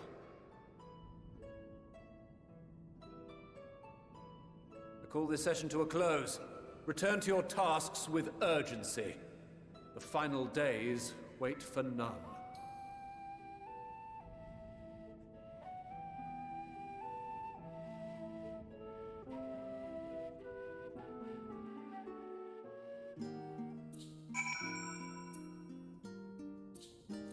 Alfino at it with the big brain plans.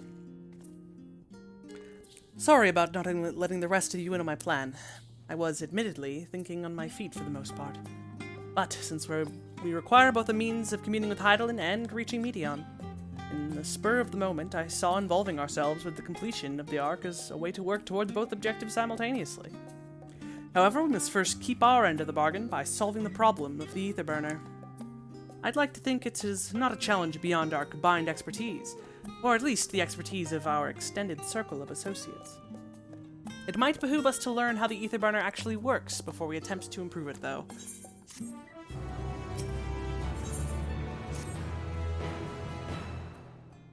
As instructed, I shall take you to see the Etherburner. Meet me outside the Archeon. I trust you can make your own way there. The Ark is being built in Labyrinthos. Hardly surprising. Where else could they conceal such a massive undertaking?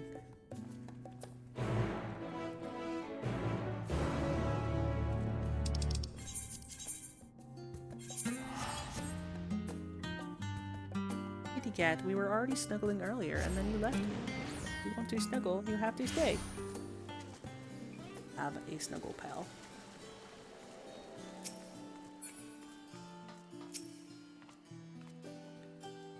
Our destination lies in the lower levels. The Forum, in its wisdom, has granted you access to the Archeon's lift. Step inside and have Opheline take you to the medial circuit.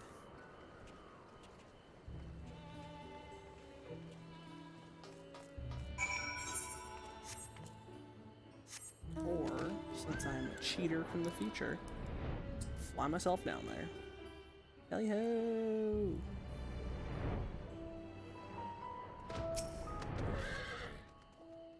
I've sent your associates ahead to Logisticon Alpha, on the other side of Marial Argonomics. Actually, there's something I've been meaning to... No, never mind. It can wait. Let us attend to the matter at hand.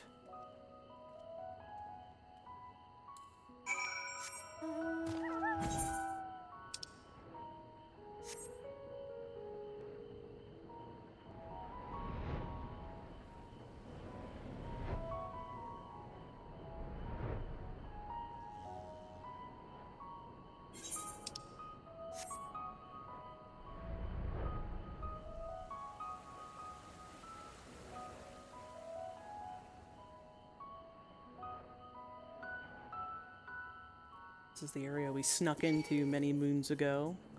Stola turned us into frogs. Spied on some stuff and got in trouble. All good things.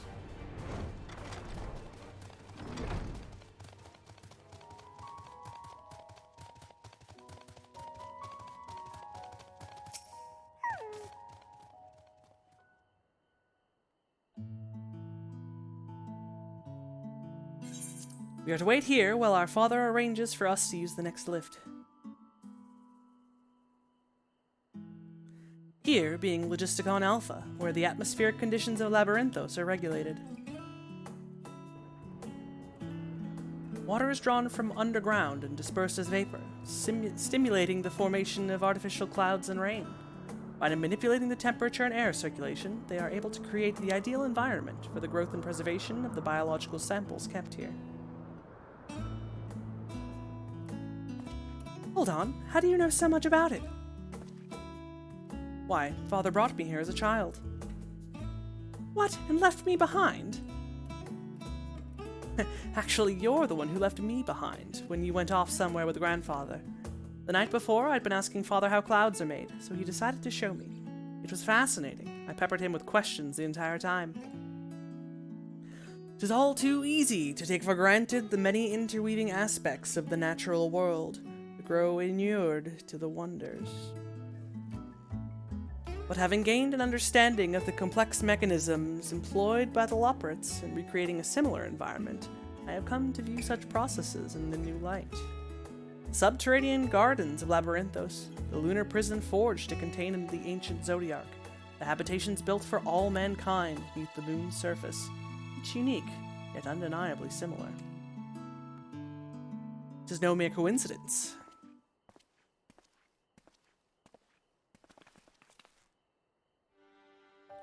Ever since Hydaelyn unfolded to us the grim fate that awaits Aetheris, every essential resource we could spare has been delivered to Labyrinthos in preparation for the Great Exodus. But that is not all. It is also a testing ground for the technologies that will allow us to settle on distant stars. Though the Loporits have endeavored to make the moon inhabitable, that is not our final destination. Mankind must learn to propagate life where there is none, to thrive where all is barren. Alas, time is not on our side. I have arranged for you all to enter the Central Circuit. It is there that most of our preparations for the Great Exodus are carried out, the construction of the Ark among them.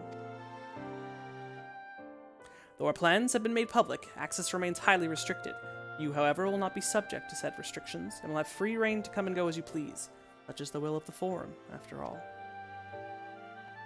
We will prove ourselves worthy of their trust, your trust.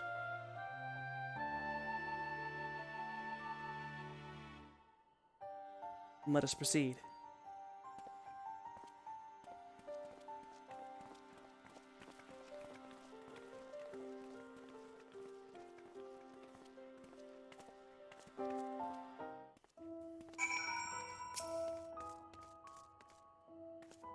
By decree of the Forum, the Scions of the Seventh Dawn are permitted to enter the Central Circuit.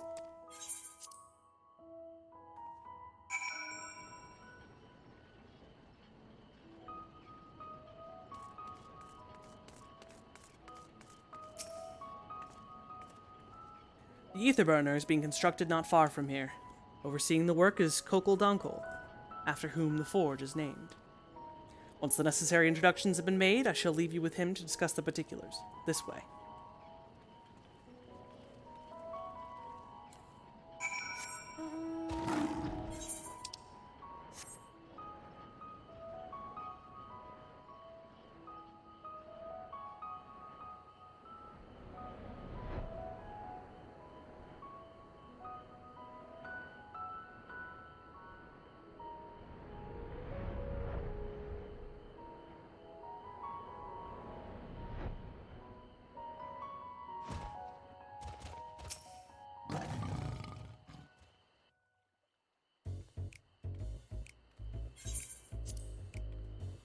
Could swap them out. No, been there, done that. Damn near lost my eyebrows. Think, Kokol, think! We be well on our way to paradise. Visionaries patting themselves on the backs for their grand accomplishments if you'd only think! Yes, that does sound rather lovely. Yeah!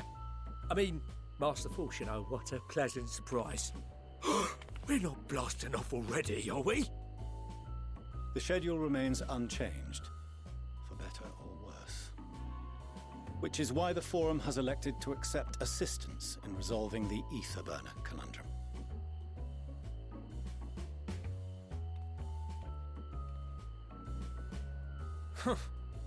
Not seen you lot down here before.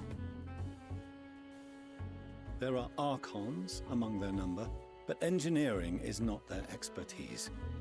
Nevertheless, the Forum concedes the slim possibility that they may have insights to offer.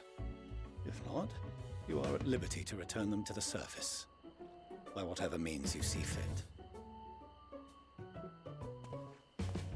I assure you that won't be necessary. Now, about your troubles with the ether burner. Aye, aye, I'll walk you through it. Suppose I could do with a change of pace. As the name ought to tell you, the ether burner burns ether, ambient or otherwise, and transforms it into motive force. Think of it like a giant bomb that never stops exploding. Even out in that black void where the ether's right sparse, it's strong enough to move our arc. And it probably won't kill you like an actual bomb.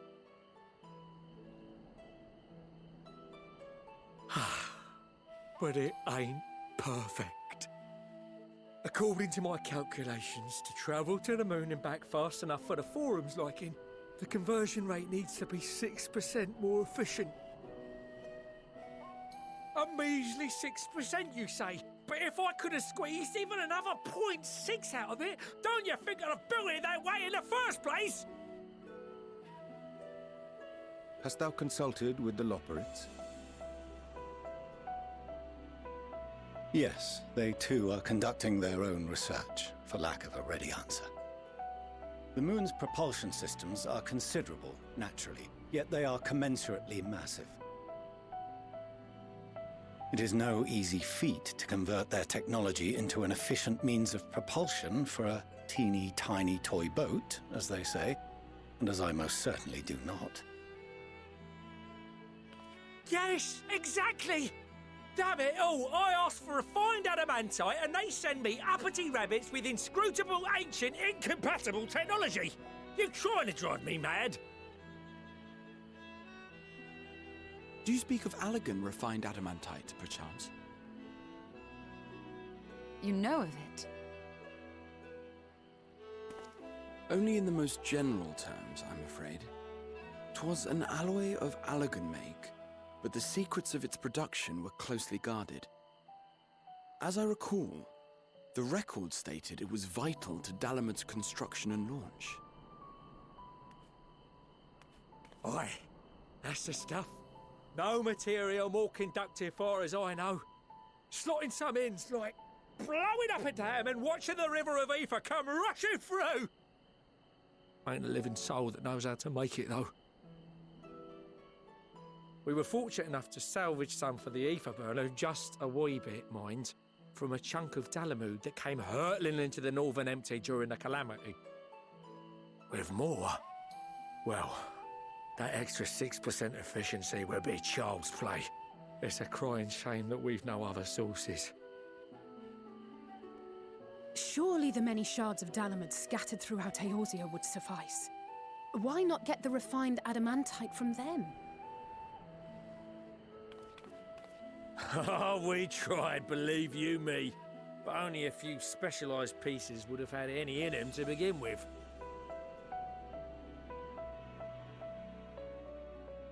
Drive calls from Ragnarok-class internment hulks. Those are the prize bits we really need. According to the Gleaners, getting to them means delving deep into the shards. And the defences are still very operational and very eager to blow them up.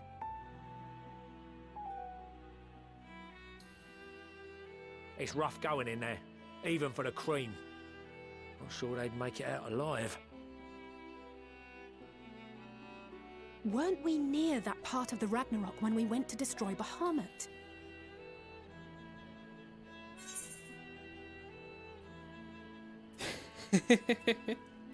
The White Raven's ghost, it haunts me. Yeah, these are from, we haven't replayed the raid stuff yet. The A Realm Reborn raid content is the Coils of Bahamut, where you travel with Alize. The White Raven's ghost. Heavens, are you all right? You look pale as a... Well... Best put that battle from your mind for now. Deep breaths. That's it.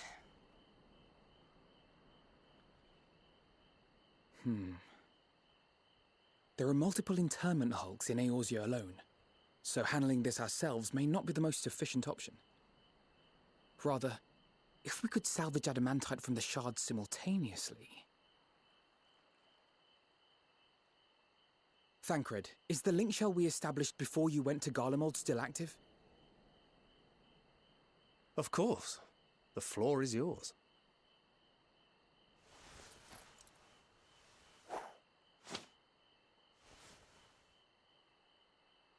What's all this? Gathering firewood, so to speak. We alone can accomplish little, but joined by others, we may yet build a bonfire to carry us heavensward. This is Alphino. The Scions have need of you.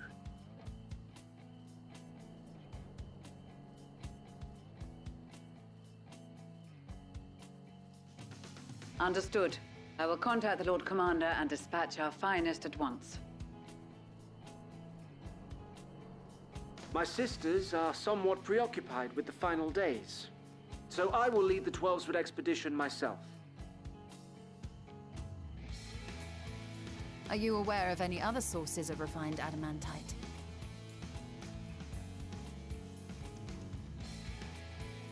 Logically, such an invaluable alloy would have been utilized solely where absolutely necessary, in components intended to conduct or collect surpassing amounts of ether. Any extant instrumentation or devices would have likely found their way into the hands of etherologists or enthusiasts.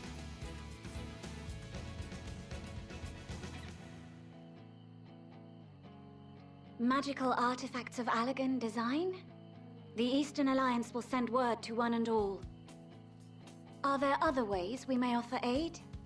No shards of the Lesser Moon scar our soil, but our stake in this cause is no less for it. Is there anything in Othard that might be of use to you? What did you say? Oh, you got friends in far places, lad. Anyway, if you're offering, I wouldn't say no to one of those Far Eastern sacred relics. Some of them can hold enough ether to summon a whole damn primal. Find a source like that with the ether burner, and 3, 2, 1, kaboom! I gather you heard his explosive enthusiasm. Might you secure us a suitable relic? It shall be done. I know little of machines, but I promise we will do our utmost to gather the materials you need to finish your starship. I am glad for the work, in truth. Better to busy oneself than wait and fret over disasters foretold. Then why are we all still standing about yapping? There's plunder for the taking, and I'm a born plunderer. I'll be an old Charlian before you know it. Start mixing the grog. I'm certain that can be arranged. Thank you all, and do be careful. Just like that. Aye, just like that. Our refined adamantite is on its way. Now let us consider our next steps, shall we? There's yet much to be done.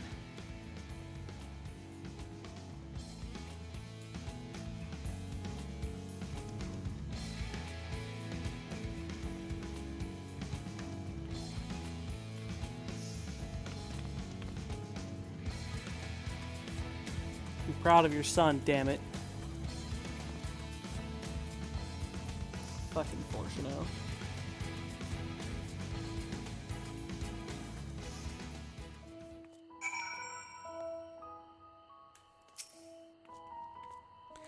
times like these we're reminded of how famous, or infamous, Alfino has become. Who'd have thought he could achieve so much with a single Link Pro conversation? As we're expecting rather a lot of visitors in the near future, I'd best return to the surface and inform the relevant parties. I also have a contact of my own that might be worth a try. Oh, and who might that be? That's for me to know and you to find out. And on that note, I leave matters here in your capable hands. Best of luck.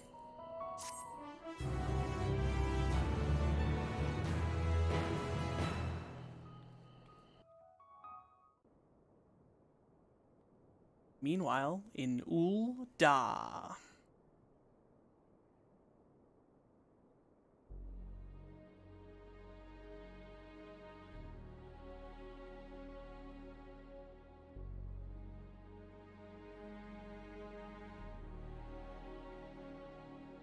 Our course of action is clear.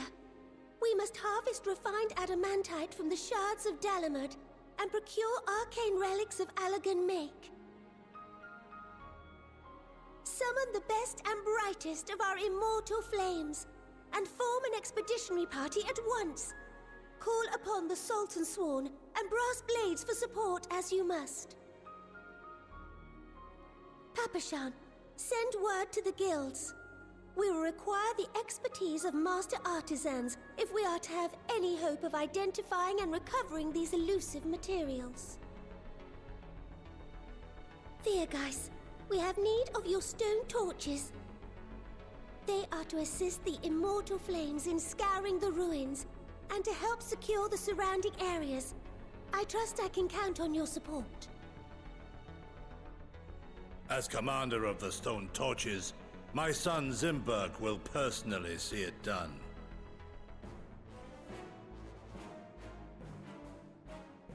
Pippin, I would have you lead the raiding party.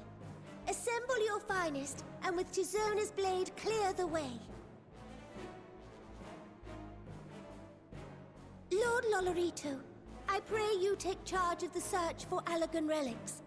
Surely you know of some being traded on open or clandestine markets, or sleeping in collectors' vaults.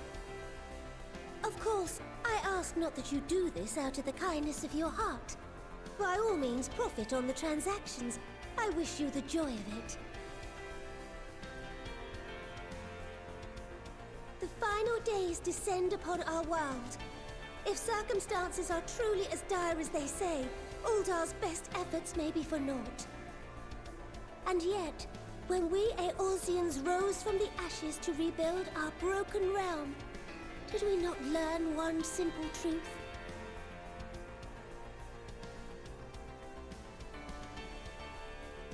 That which seems all but impossible to overcome alone may yet be possible if we stand together.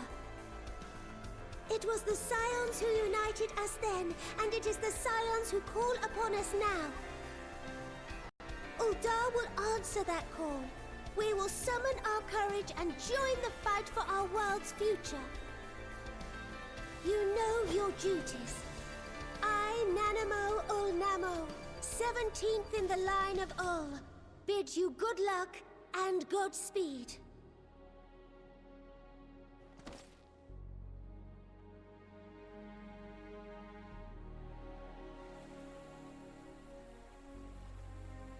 Meanwhile, in the Black Shroud.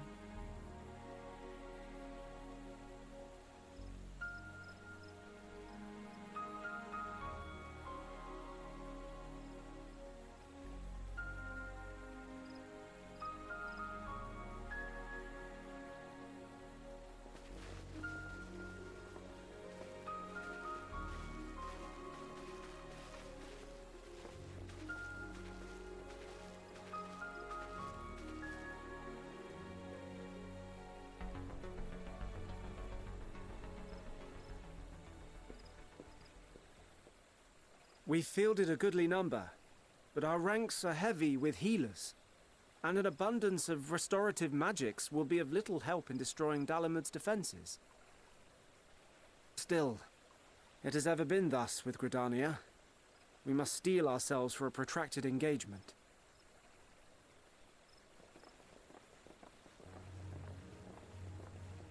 In that case, might I suggest taking us along?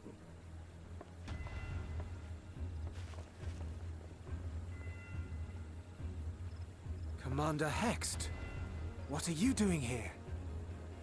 None of the shards in Girabania are big enough to hold an internment hulk. So we said to ourselves, why not lend our neighbors a hand? We thought you might be short on people with a talent for breaking things. While it pains me to admit it, you are right. Our deficiency so plain to see. It might have been a lifetime ago, but I was once one of the Scions assigned to the Shroud.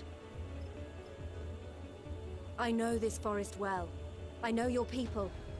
And I know we will be stronger if we fight this fight together.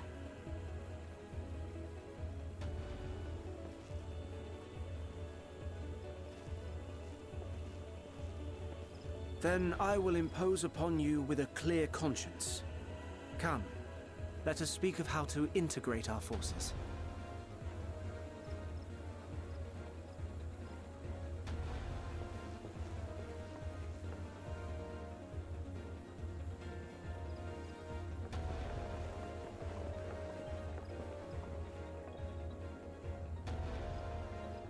I won't let it all be for nothing.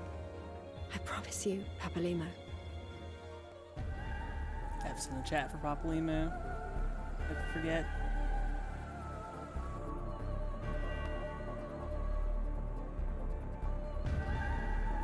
Meanwhile in Carthus.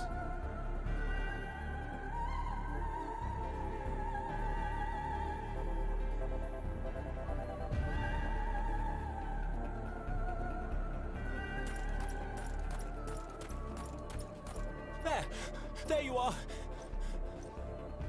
We've no time to waste, brother. Everyone has already... Biggest F of all Fs in the chat for Harshafal. Be a Bible thump, if you will.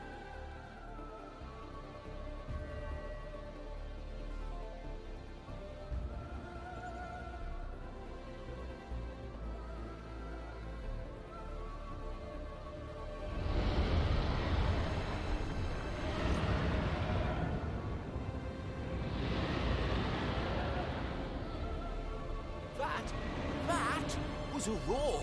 A dragon's roar!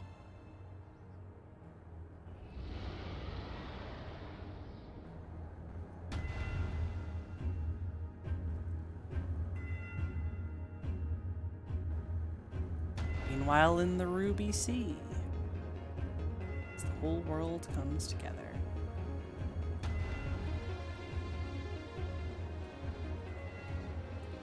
And so, in summation, the Eastern Alliance, as well as the Honourable Lord Lolorito himself, reached out to me for assistance in procuring these treasures of the divine, and I, in turn, do beseech the Confederacy for aid.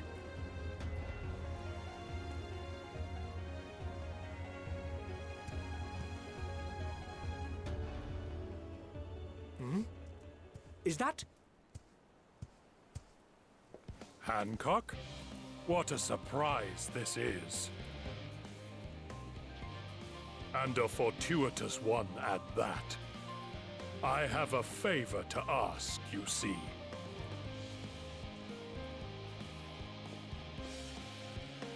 Serious.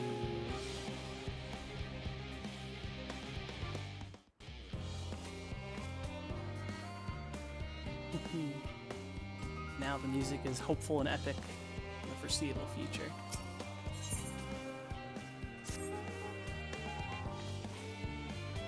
Though our friends are searching for refined adamantite and sacred relics, we will only know if they meet your requirements once they've arrived. In the meantime, is there aught else we might do to be of service? Ha! You've already done more than enough! If I had to say, though, I could use someone who knows a thing or two about Allagan technology. You there, lad with the red eyes and matching hair. You seem to know more than the average scholar.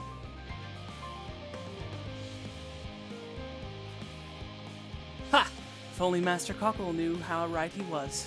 While he and Graha establish a rapport, why don't we help with the preparations for the Great Exodus?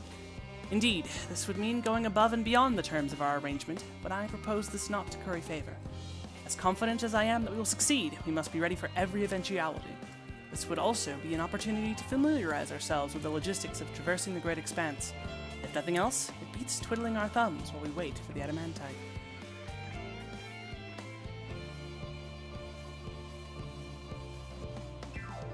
Well, ain't you a bunch of helpful buggers? You've a mind to lend a hand, I know where you ought to go. Charlie and Hamlet is lousy with researchers and scholarly types busying themselves preparing for the Exodus. Pah!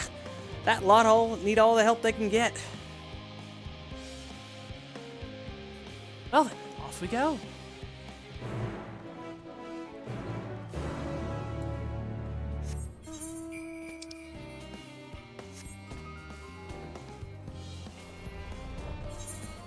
I think we'll go for about another hour. I've got the Endwalker bug. I've caught the bug, and we're just getting closer and closer. We're in the level 88 quests, cap of 90.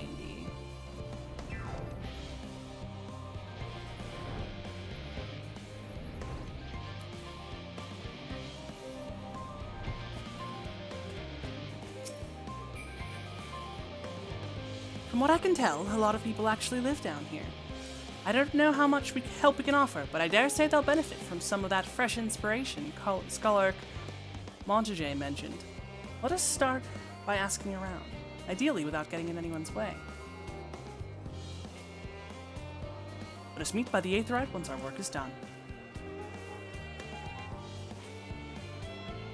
Now this part of the story really loves the find the guys in the circle quests. Oh, hello. Are you one of the new helpers? Working on the Aether Burner? Oh dear, I hear things have come to a standstill on that front. Even so, I'd choose that over my current duties. Checking and loading samples, day in, day out, it's tiring, thankless work. Still, no one will be cross if I misplace a few legumes or what have you. The Forum's got enough on their plate as it is. What with deciding who gets to board the Ark and when. Lots of powerful people have opinions about that. My heart goes out to Master Fortuno and the others. Hardly get a moment's rest, I expect. Do they even have time to sleep?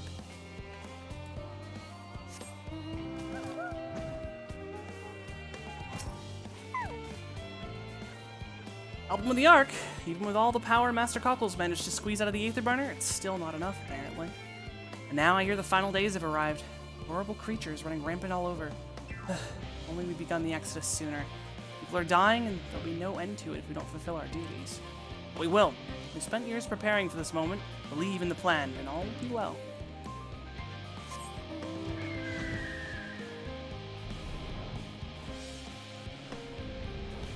Here is my final friend. I do not know.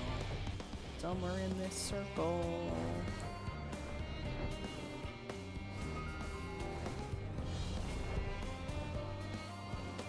Friend, where are you hiding? I don't think there's anyone inside these buildings. Find the thing in the circle. Find the thing in the circle. Got him. Offering to help? That's very kind, but I should be able to organize the rest of the documents by myself. It's mostly a list of things we'll need once we arrive on the moon, and then whichever star we choose as our new home. My duties largely concern the maintenance of living conditions, so I'll be a lot busier after we depart. I hear that our lunar collaborators have come down to assist in our efforts. I'm looking forward to finally meeting them in person, after having communicated with them in such limited capacity thus far. To be perfectly honest, I've not even the slightest idea what they look like. I do hope they're not enormous, looming giants. Why, I would much prefer something small and fluffy, like that beheaded rabbit that ran by.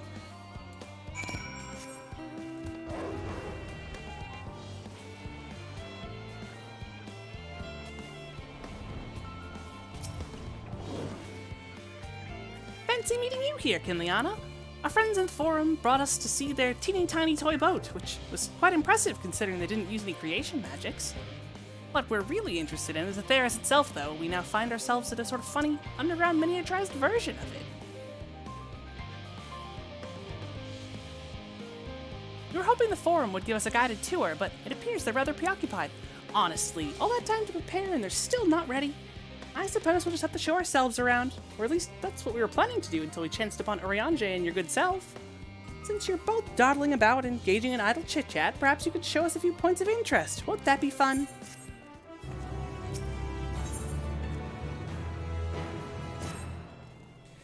A tour of Labyrinthos. An unexpected yet prudent suggestion. Given the similarities betwixt this artificial environment and Bestaway's burrow, it would be in our best interest to have the Loporrits acquaint themselves with those conditions deemed optimal by their Charlian collaborators. I fear, however, that continued reliance upon my limited knowledge would risk narrowing their rather than broadening their perspectives. Mayhap thou art better suited to lead this venture? What a marvelous idea! Might we begin with that great big what's-it over yonder? Ah, yes, the what's-it. I shall leave its explanation to you, Kinliana.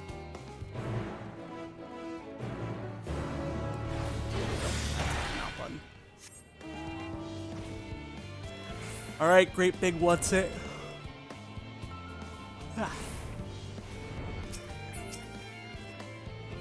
Goodness me! To build something so large without creation magics is positively stupendous. Perhaps you could direct our attention to its most important features.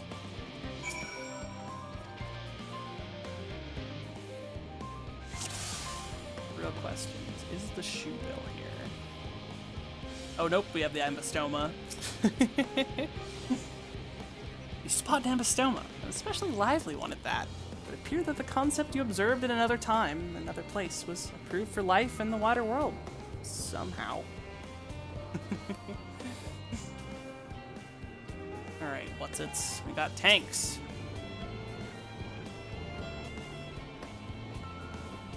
It's a little hard to see from here, but is that a golden pipe connected to the top of those tanks? And I can see through that window another pipe at the bottom. Ah, this must be for purifying water drawn up from below.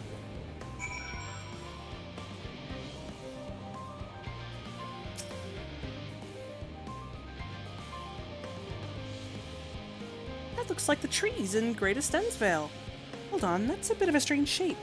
It's thin at the bottom, but big and round at the top.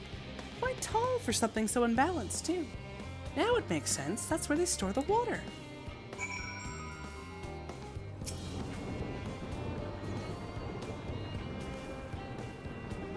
Is that water I hear from inside that great big tube? It must be because of those cogs and the gigantic wheel at the top. Oh, I see. That's how they draw up the water. There's probably some sort of spiral-shaped mechanism inside it, too.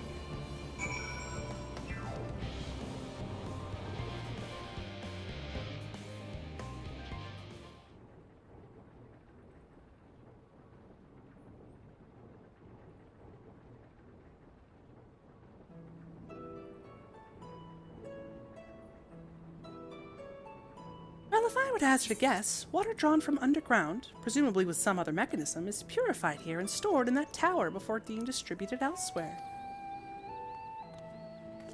I'm right, aren't I? I knew it! A design brilliant in its simplicity. I dare say it would take only a moment to install even the harshest of environments.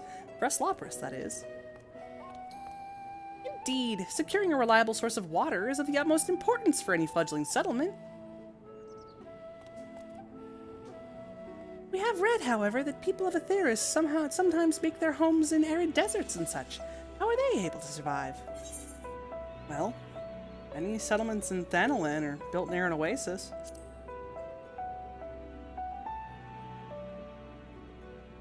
So wherever you choose to live, you're never far from water. Oh dear, I worry we won't be able to procure the necessary amount. We can provide enough water to keep them from drying out completely, but it would appear they rely on it far more than we'd anticipated.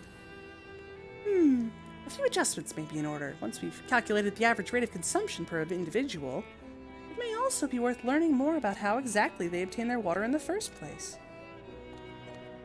Master Alfinos spoke of the machinery responsible for that feat during our journey through Logic Station Alpha, did he not? Mayhap the Loporrits will share his appreciation for the engineering marvel. Oh yes, that sounds absolutely splendid.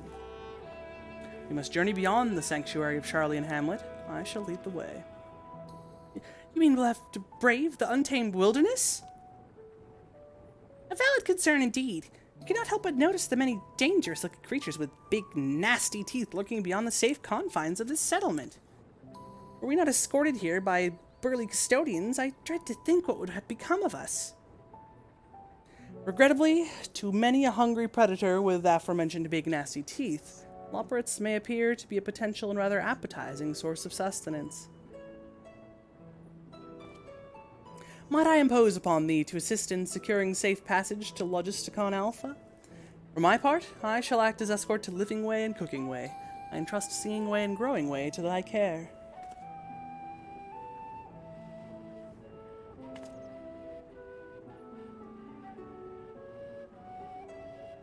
A more valiant protector they could not wish for.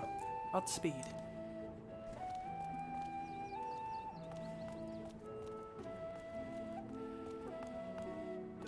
If it's all the same to you, I'd rather not be eaten by some horrid beastie. Come along, Growing Away. To the water extraction, what's it?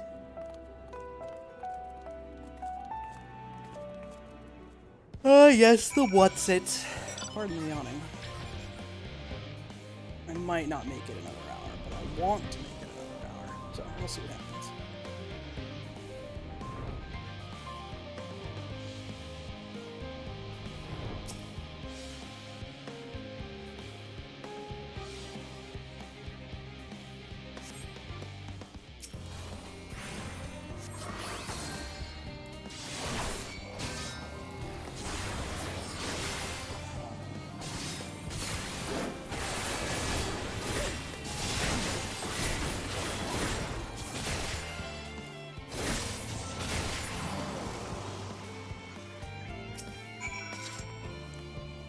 Thank you so much. I really hope his water extraction butts is worth these harrowing experiences. All part of the fun, some might say, but I'd rather not be burnt to a crisp if it's all the same to you.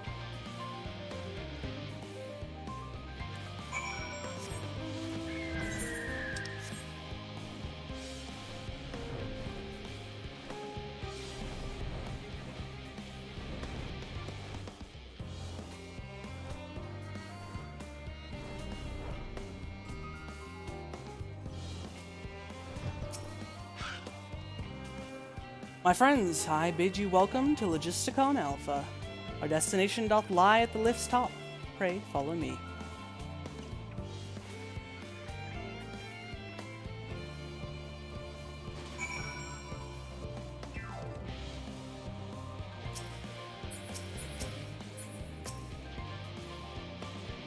Please use the lift should you wish to go to the medial circuit. Let me know if you're headed that way.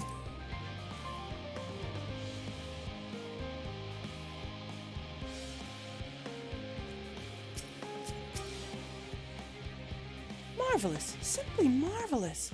This is where the magic, or science rather, takes place. The perfect environment to sustain life artificially created. The knowledge we'll gain here will be essential when we start looking for new stars for your kind to inhabit. Apparently most of them don't even have air for you to breathe. We're all very lucky that theirs just so happens to provide everything you need to thrive. Or did mankind turn out the way they are because of the available resources, I wonder? Either way, it's nothing short of miraculous, and I cannot wait to see more of it.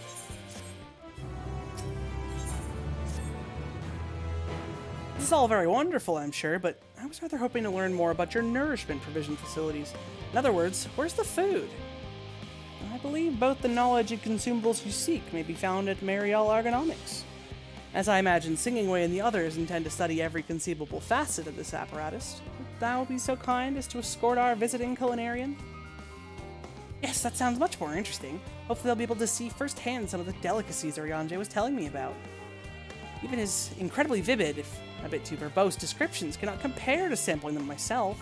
Not to mention Atheris will soon be no more, so I must learn all I can while there's still time. Let us brook no further delay.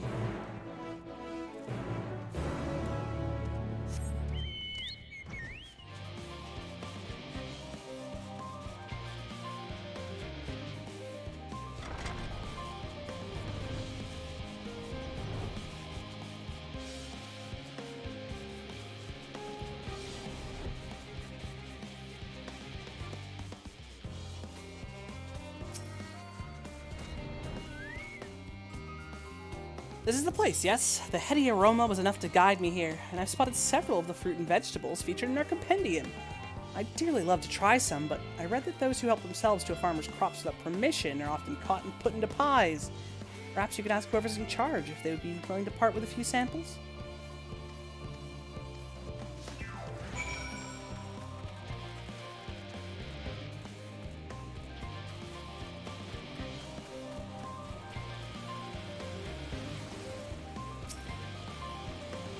Oh, what a fine mess this is. Ah, it's you. Go and climb down the mine shaft. I'd show you around if I could, but I'm rushed off my feet preparing for the Exodus. I'm not the only one. We've all got to find ways to do what we do. We've all got to find ways to do what we do down here, up there. First on the moon, then on whichever star the Forum decides will be our new home. It's all so sudden, so unreal. Don't you want to go to the moon? Well, it's better than waiting for the final days to claim us, but no matter how carefully it's all planned, we'll never be able to take every variety of flora and fauna with us. Even the ones we can take may not survive in their new environment. So many species doomed to extinction. Sorry, that's not what you came to talk about, is it? Nothing quite so dire, I assure you. We merely wish to sample a little of your produce, if we may. By all means, help yourselves. Much appreciated, my good fellow. So, where to begin?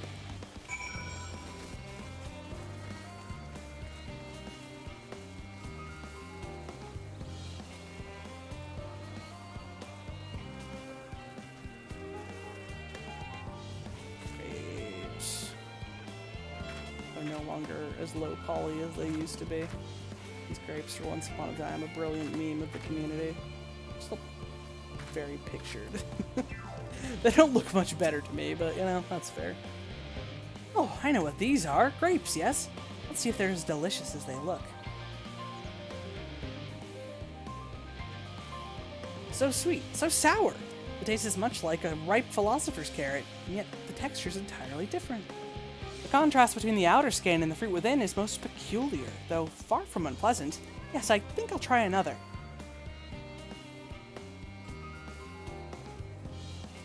Well, that's certainly given me food for thought, though in a far less visceral manner than any philosopher's carrot. But tell me, what's your opinion of grapes? Brave interrupting Volcano for a choice bunch. Alright, Asm. I don't even know.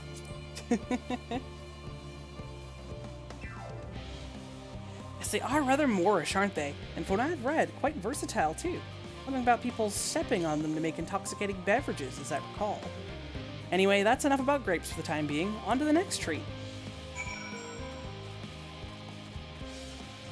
Here we have oranges, I think. Orange by name, orange by nature. What came first, the fruit or the color? Who cares? Let's eat.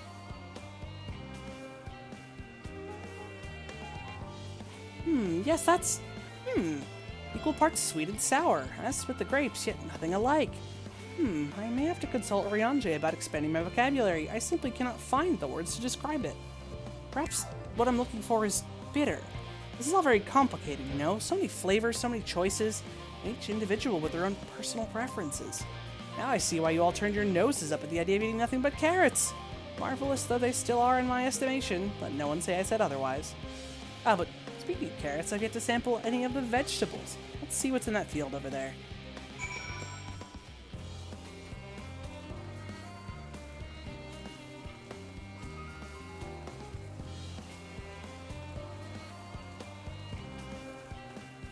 Pumpkins. That color, that texture. Are they some sort of enormous round carrots? No. In any case, proper nomenclature is less of a concern than the taste. Blah! This is so hard and flavorless. I may as well be chewing a piece of wood. And all but confirms it, these are nothing more than misbegotten failures masquerading as goodly carrots. Stop, stop, stop! Can't you see these are pumpkins? And no one with any sense would try eating them raw. You're supposed to cook them first. Do you not find it an awful bother? Far from it. Cooking is a joy unto itself. What's more, it broadens the range of ingredients that we may safely eat. But above all else, cooking allows us to draw out the full potential of our produce. Pumpkin stew has been one of my favorite dishes for as long as I can remember. perhaps even these hard blocks of plant matter can become as delicious as the orange I sampled. I wonder, though, if there's anything even more delicious. How about that yellow fruit over yonder? Don't do it, Cooking Away. It's a trap.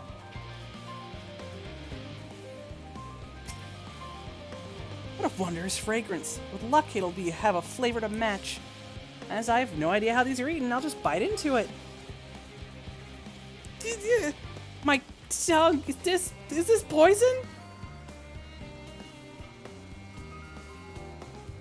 A lemon? You mean it's supposed to taste like this? How could something so similar to an orange be so revolting? Ah, maybe some time before my palate recovers from this ordeal. As such, I'd best call an end to this round of sampling.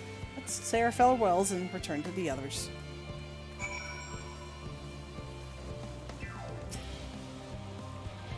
Finished, have you? I trust you found something to your liking? I'm rather enamored with the grapes and oranges.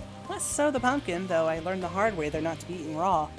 Then there was the lemon, the deceiver. I still feel so violated. First time, was it? I'd hate for you to leave with a bad taste in your mouth, in more ways than one, so I'll give you this lemon muffin I baked. If this doesn't change your opinion, nothing will. More lemon? Have I not suffered enough? Nevertheless, it would be remiss of me to spurn this opportunity to... came up there. Learn more of your inscrutable ways. Very well, Lemon Muffin, do your worst.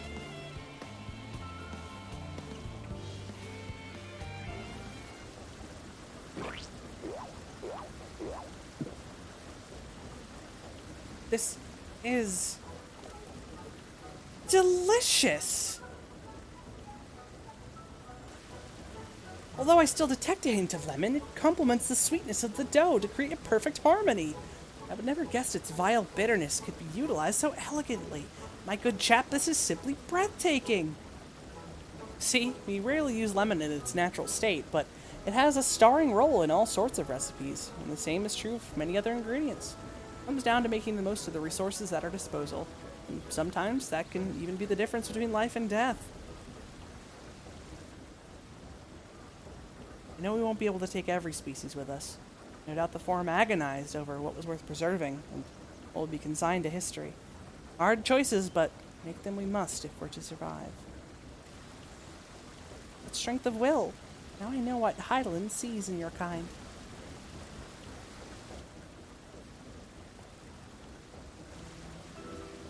Mankind, the Loporrits, we were both born from the accumulated knowledge of the ancients. They learned all there is to learn about the nature of sentient life and the faces of the stars themselves. The fates of the stars themselves. Stars don't have faces. Once civilization has fulfilled the basic requirements for survival, it will inevitably seek to eliminate all forms of negativity and achieve perfection. And therein lies its folly and its downfall. For perfection is an unattainable ideal. It is the paradox of the immaculate carrot. Its civilizations, since time immemorial, have deemed the pursuit of perfection as progress. They pay no heed to the costs incurred in their futile quest, and all too often become the architects of their own demise, their dreams forever unfulfilled. Yet, what then is the alternative? The answer lies in knowing that our existence can never be perfect. Be content with what we have and make the most of it.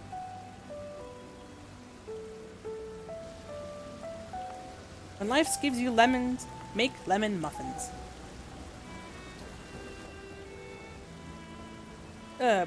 Pardon my Eorzean, but what in the seven hells are you on about? And who are you, anyway?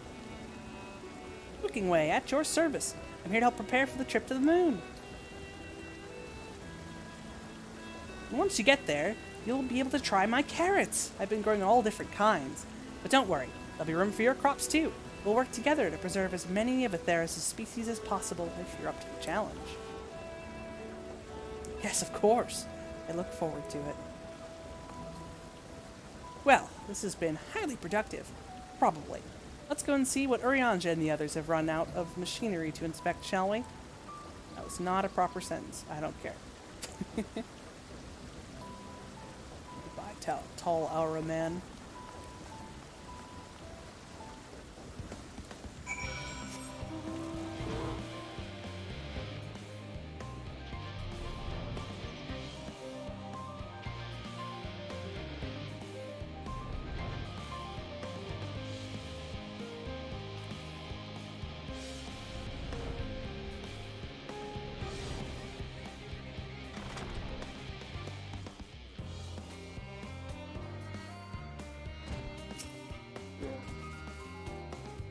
was most enlightening, especially the part with the lemon muffin.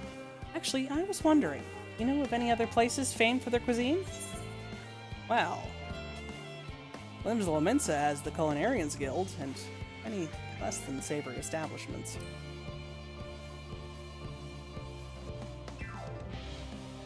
Would that I had time to visit. Oh, the more I learn of Atheris, the more I wish we could spare it from the final days. Alas, Heidelin's orders are to flee, not to resist. Only there was some other way.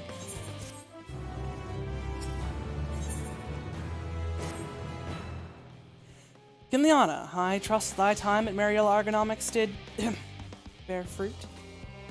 Our own efforts, too, were rewarded. We now possess an embarrassment of educational riches.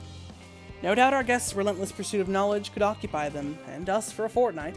Alas, time is of the essence. Let us return to Charlie and Hamlet forthwith. I shall gladly attend to each and every Loppert there, should further questions within my power to answer arise.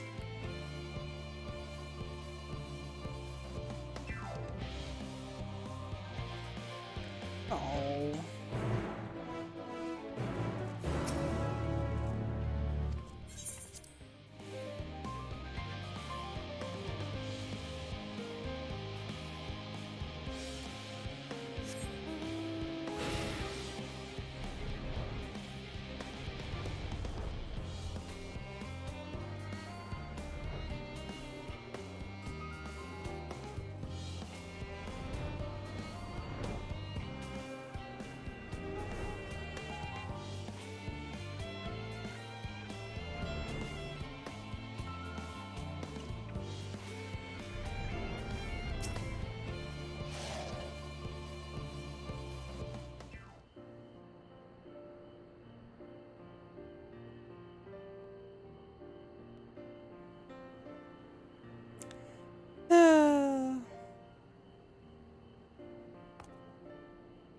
Yes, Kinliana, that was indeed me verbalizing a sigh to express my emotional state. You want to know why? Because I saw the reconstructed environmental data for Atheris at Logisticon Alpha, that's why. A forest so lovely and so leafy. Are all of your forests like that?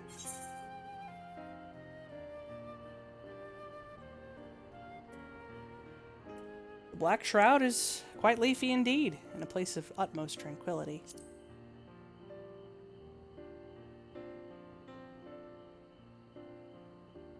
Gasp! Gasp, I say! For the star's so wonderful, it comes as no surprise that you're reluctant to leave it behind. I was a fool to think otherwise, to assume that the moon was something worth being proud of. How ridiculous we must seem to you, trying so hard yet achieving so little. Not at all. Thy works are no less worthy for their uniqueness. I thought I heard tiny voices. Thancred.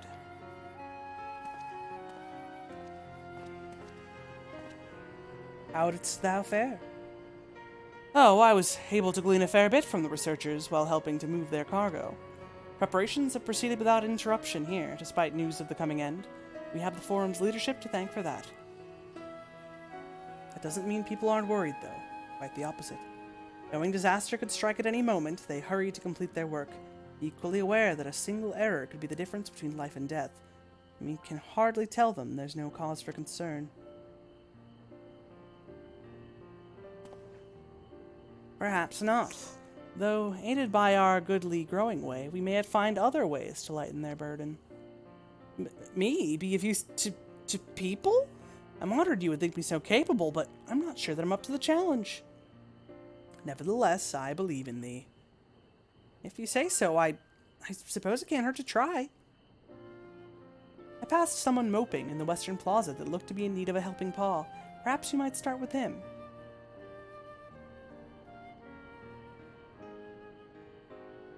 As good a place as any. Come.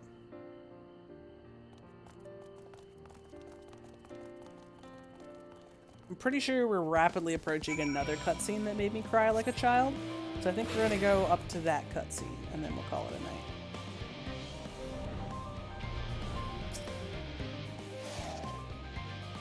Just so I don't open up next session with tears.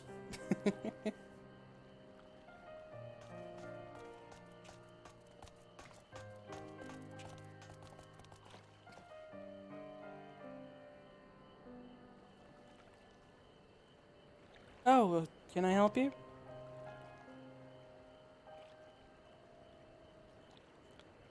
It is you who would help me. Is my anxiety truly so obvious? A burden shared is a burden eased. Pray, tell us of thy troubles. Those little fellows do look like good listeners. I'm an engineer, you see, and what they say of the ship, that it's the sum of decades of Charlian ingenuity, that it's built with peerless, elegant technology, is all true, but I know that none of that's a guarantee. We've never before launched a starfaring vessel, let alone flown it in the great expanse. All the tests we've run have been on the ground. Only operational personnel and cargo will be aboard for the first voyage, but even so, if it fails us then, what can we do? If it doesn't, it could fall apart on the next flight, or the one after that. We've done everything we can to prevent that from happening, but it hardly matters. We thought the Aetherburner's design was flawless too, and look how that turned out. Thou art familiar with these most daunting technologies, and thus dost thou hold the power to allay his fears. Oh, I'm not so sure about that, but, well... Maybe you could tell me if there are any aspects of the ship's design that you're especially worried about. Our ability to walk and perform our tasks, for one. I've devised a means by which to employ gravity, a spatiotemporal spell, to regulate the environment, but what if it's not strong enough? What if everyone floats away and begins crashing into things as soon as we left the star? Aha! Gravitation! Maybe I can be of help after all. Up there's not so different from down here, you see. The same rules apply, and if you consider them as part of one great big cosmos rather than separate pieces...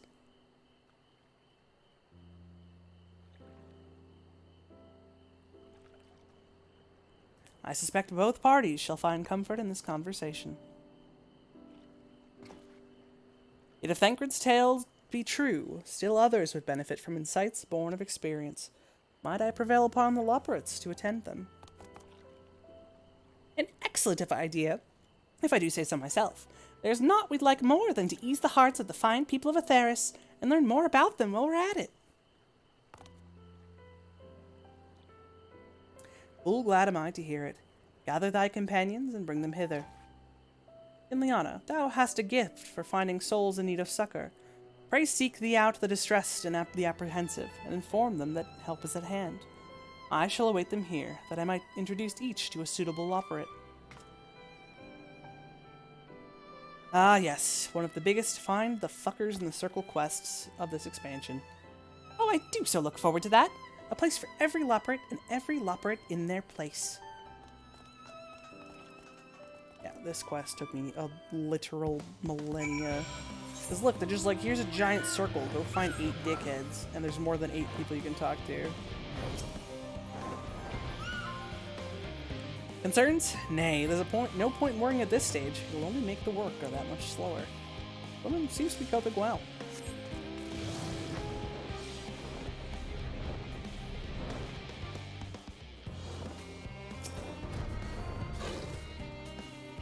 "56 bunches of weeds in the ground, 56 bunches of weeds. Rip one out, add to the mound, 55 bunches of weeds in the..." I'm not neglecting my duties, I swear. I was in need of a little break, you see, but then I found myself unable to relax at all, so I went on a walk, and then I noticed these weeds, and... pleasant conversation partners and oh so fuzzy? Goodness me, that does sound like a much better way to relax.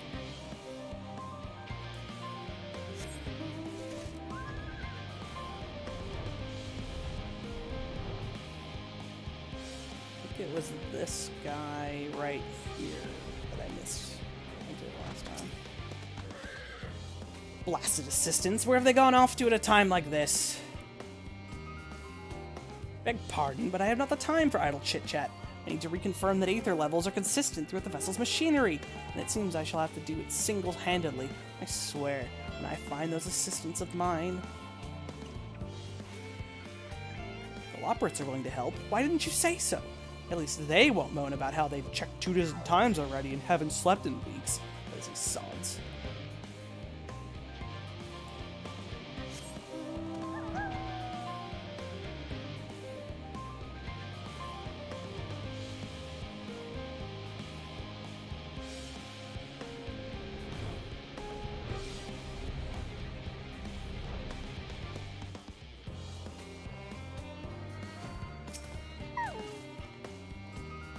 How might I help you?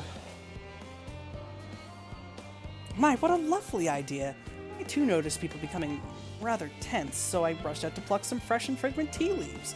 Now I need only track down 100 or so cups. But don't you worry, I can manage. I hope your plan to cheer everyone up goes well. This woman's doing better than you are.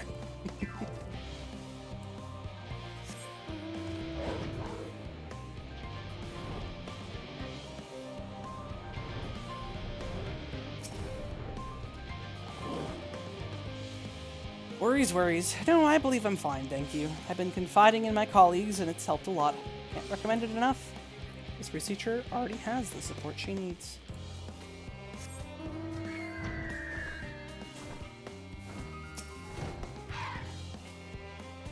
You heard anything of what's on the moon?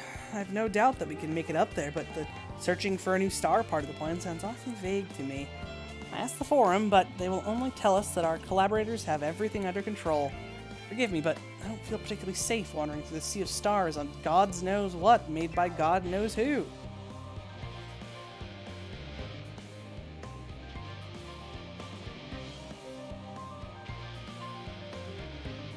You mean to say that I can speak with them directly? Amazing! I hope they like questions.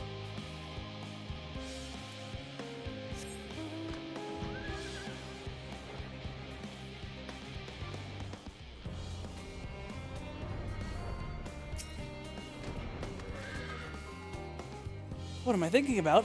The medical facilities on the ship, of course. I designed them with the assistance of our sages and chirurgeons, but to imagine every illness or injury that one might face in that great expanse is beyond any of us. To say nothing of the effects that living out there might indefinitely have on the body. The crew from the moon? Why did I not think of that?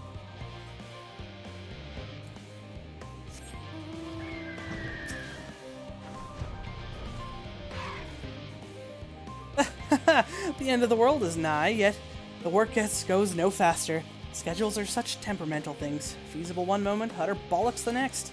And yet I've never felt so alive. This one is beyond your help. Only sleep can save her now.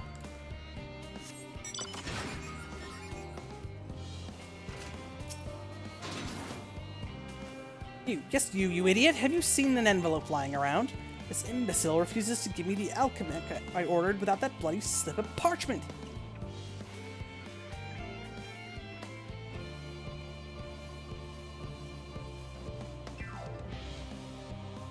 Unless your friends have a spell to make me remember where I dropped my damned envelope, I doubt they'll be any more help than you. We've wasted enough of my time already. It would be unfortunate for all involved to inflict this man upon the Loporits.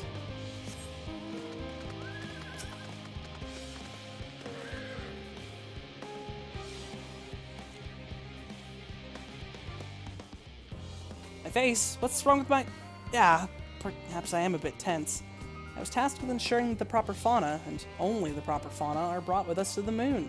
However, the sustainability of a few species is still under debate, and I can hardly make the decision myself when I know so little about the environment up there. Including the Loporits in our discussions is a wonderful idea. I absolutely will, thank you. Perhaps their biology itself might offer some clue as well.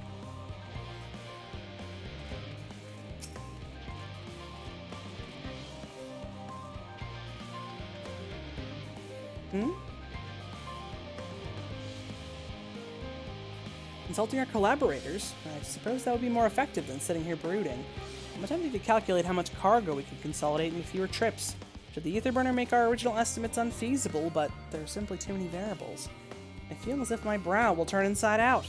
But perhaps our lunar associates will have more insight into how much weight constitutes too much weight for our purposes. Thank you for letting me know. There are two more shitheads in this circle. Anything bothering me? Well, I've been loading cargo for bells now, so my back feels like Void Sense played as a piano. My feet and knees as drums and cymbals, too. Spooner seems fine, if not in need of a break.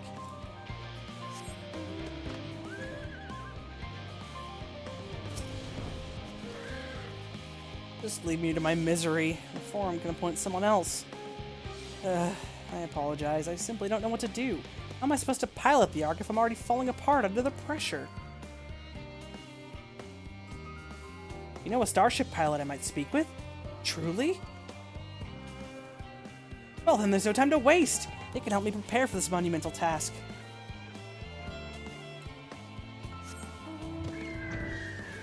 Alright, where is this last mother trucker?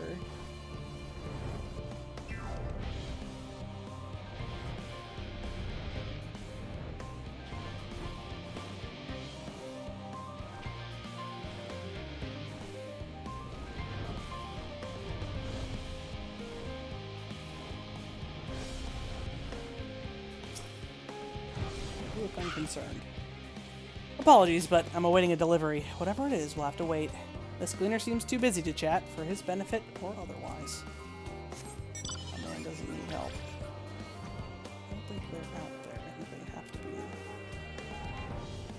be. Where is this last friend?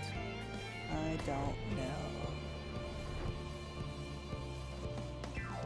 I am going to stop once we get to this next tear-jerking cutscene. I'm also starting to lose my voice a little bit.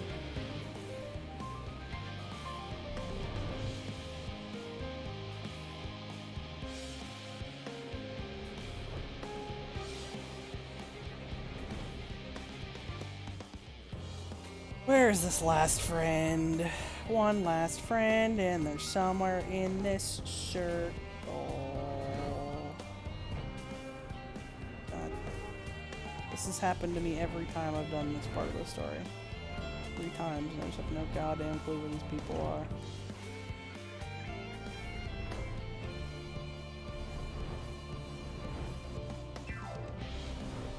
Aha! You're hyperventilating. Go pet a rabbit. By the gods, my chest is tight. Am I dying? Is this what dying feels like? Oh, do pardon me, I didn't see you there. There's no cause for concern, I assure you. No cause for concern, even though we may need to depart at any moment. And if the hull design buckles under the strain, the entire vessel may explode on launch, claiming countless lives and dooming all mankind, but that's highly unlikely. Yeah, highly unlikely. Highly... Our visitors can help me triple check for structural flaws. For structural flaws, you say? Why, that would be wonderful. I'm breathing more easily already.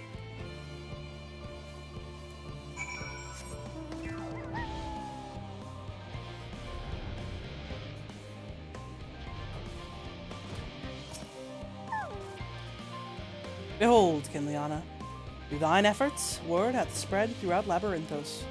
Verily, to a far greater number than we anticipated. Living Way doth gather more loporits as we speak. I shall assign each in accordance with their skills, that new bonds of friendship might be forged. Should greater matters require not thine attentions, watch over them, I prithee.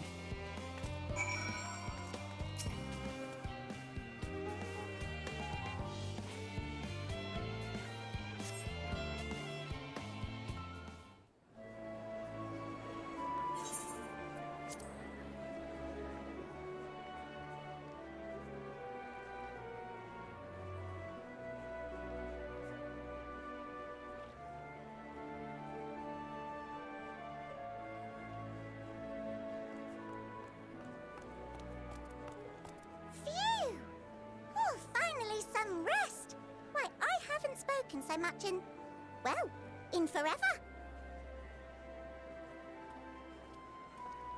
Lively, isn't it? The town is abuzz. Everyone eager to meet with our friends from the moon.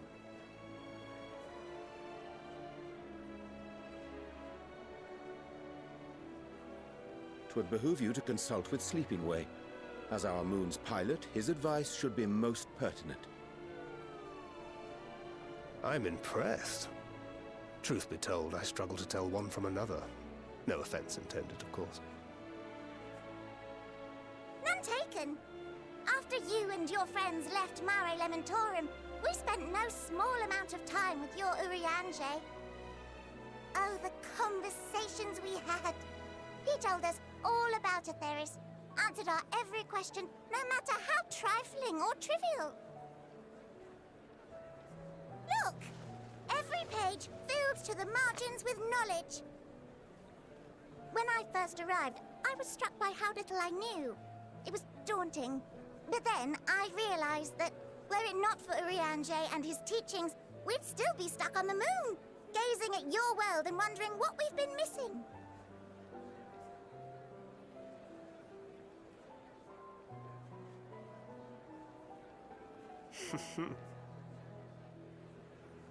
What would they think if they could see Urianger now? I dare say they'd be more than a bit surprised. And impressed, no doubt. Master Louisoix, Minfilia, Papalimo, and not to forget...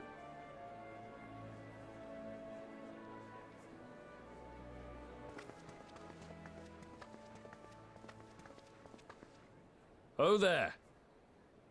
Heard there was a visiting expert who we might bother with a few questions.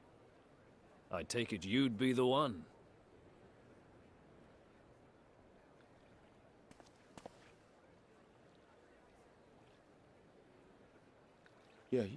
Yes, I am.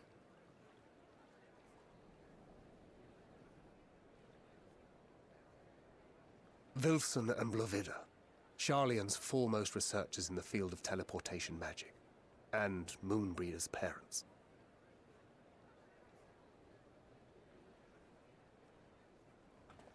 It hath been some time. 'Tis good to see you in good health. Likewise, old friend. Blovida and I were most honored to answer the call. Never expected this reunion, though, did we, dear?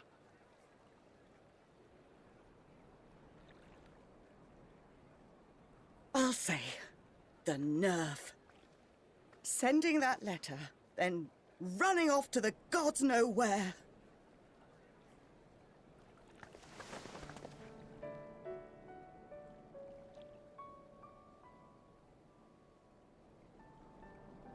Do you have any idea how worried we were?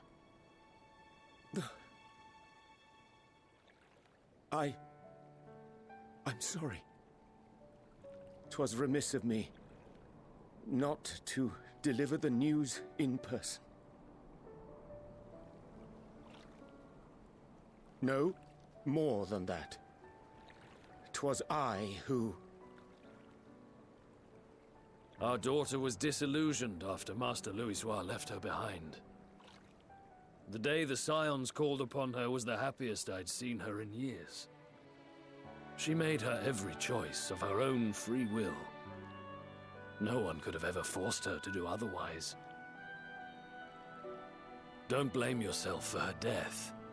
Celebrate her life. You know that's what she'd want. If there is one thing we resent you for, it was that we could not be there to mourn her with you. Reading the words you penned in that shaky hand, we must have cried as much for you as we did for her.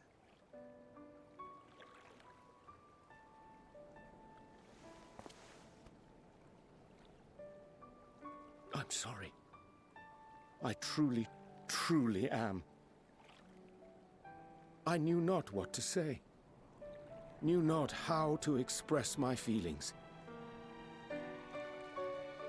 The poems and platitudes of wiser men, musings on sadness and loss, studied and memorized, and meaningless in the moment. Silly boy. We are all powerless before such grief. Even now, try as I might, the words escape me. But in our hearts, we know. We always know.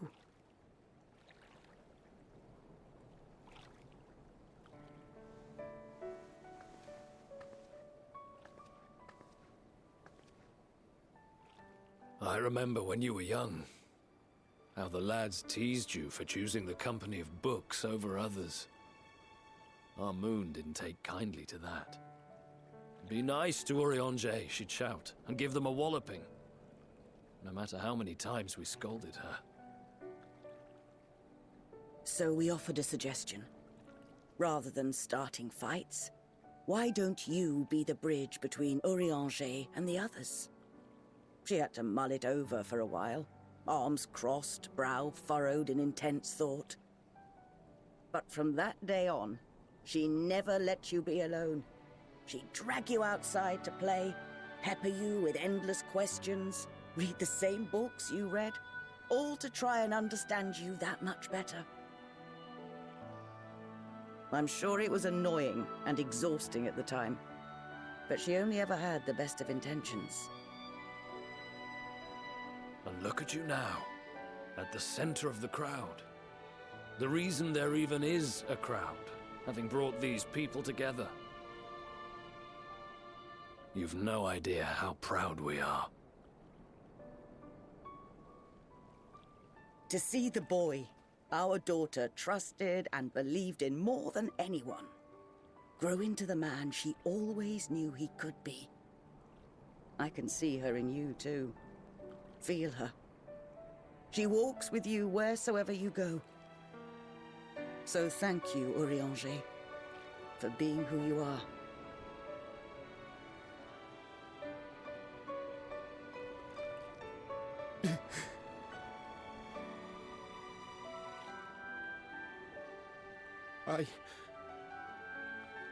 I think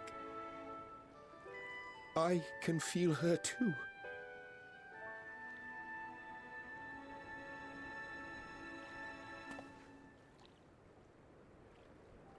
The truth of her life.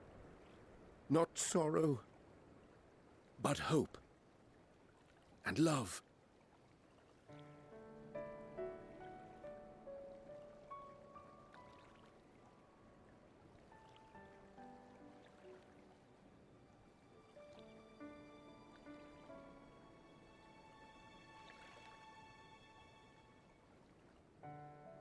This moon breeder. She was important to him, wasn't she?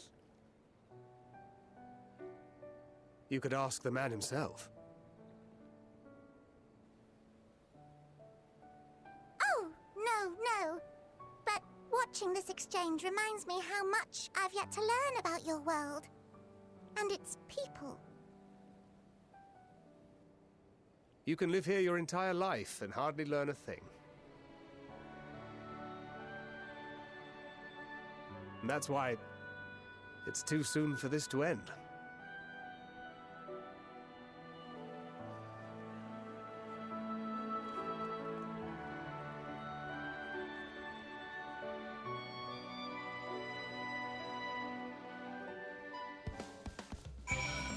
So Square Enix really just sucker punched us with a reconciliation cutscene that has been waiting since 2.0, when they killed off Moonbrita, who very clearly was in love with Urianger, and be with her. Oh, Kinliana, be assured that I am fine. I am. Well, glad to see them too, after so very long. Gladder still that it was in your company. As difficult as it was to accept their kindness, it would have been far harder had I faced them alone.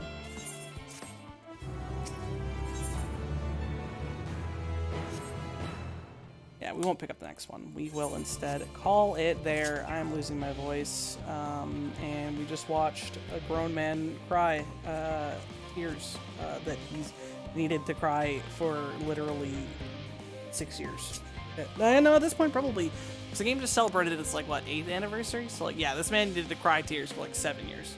He finally fucking did it. Good for you, buddy. You did it. If anyone is still lurking, thank you for hanging out with me. I appreciate you. I, alas, have work in the morning. But, tomorrow is Friday. And I don't have anything like I normally do. So we might actually see a speedrun on this channel. Crazy, I know. But if not, or after, I will probably do more of this, because we are really speeding towards the end of this expansion. And, you know, someday I will keep writing. Once I have all of the footage, I will have no excuses. But yeah, that's going to be it. Thank you for hanging out. Thank you for lurking. I appreciate all of you, and I hope you have a fantastic evening and day tomorrow. Good night.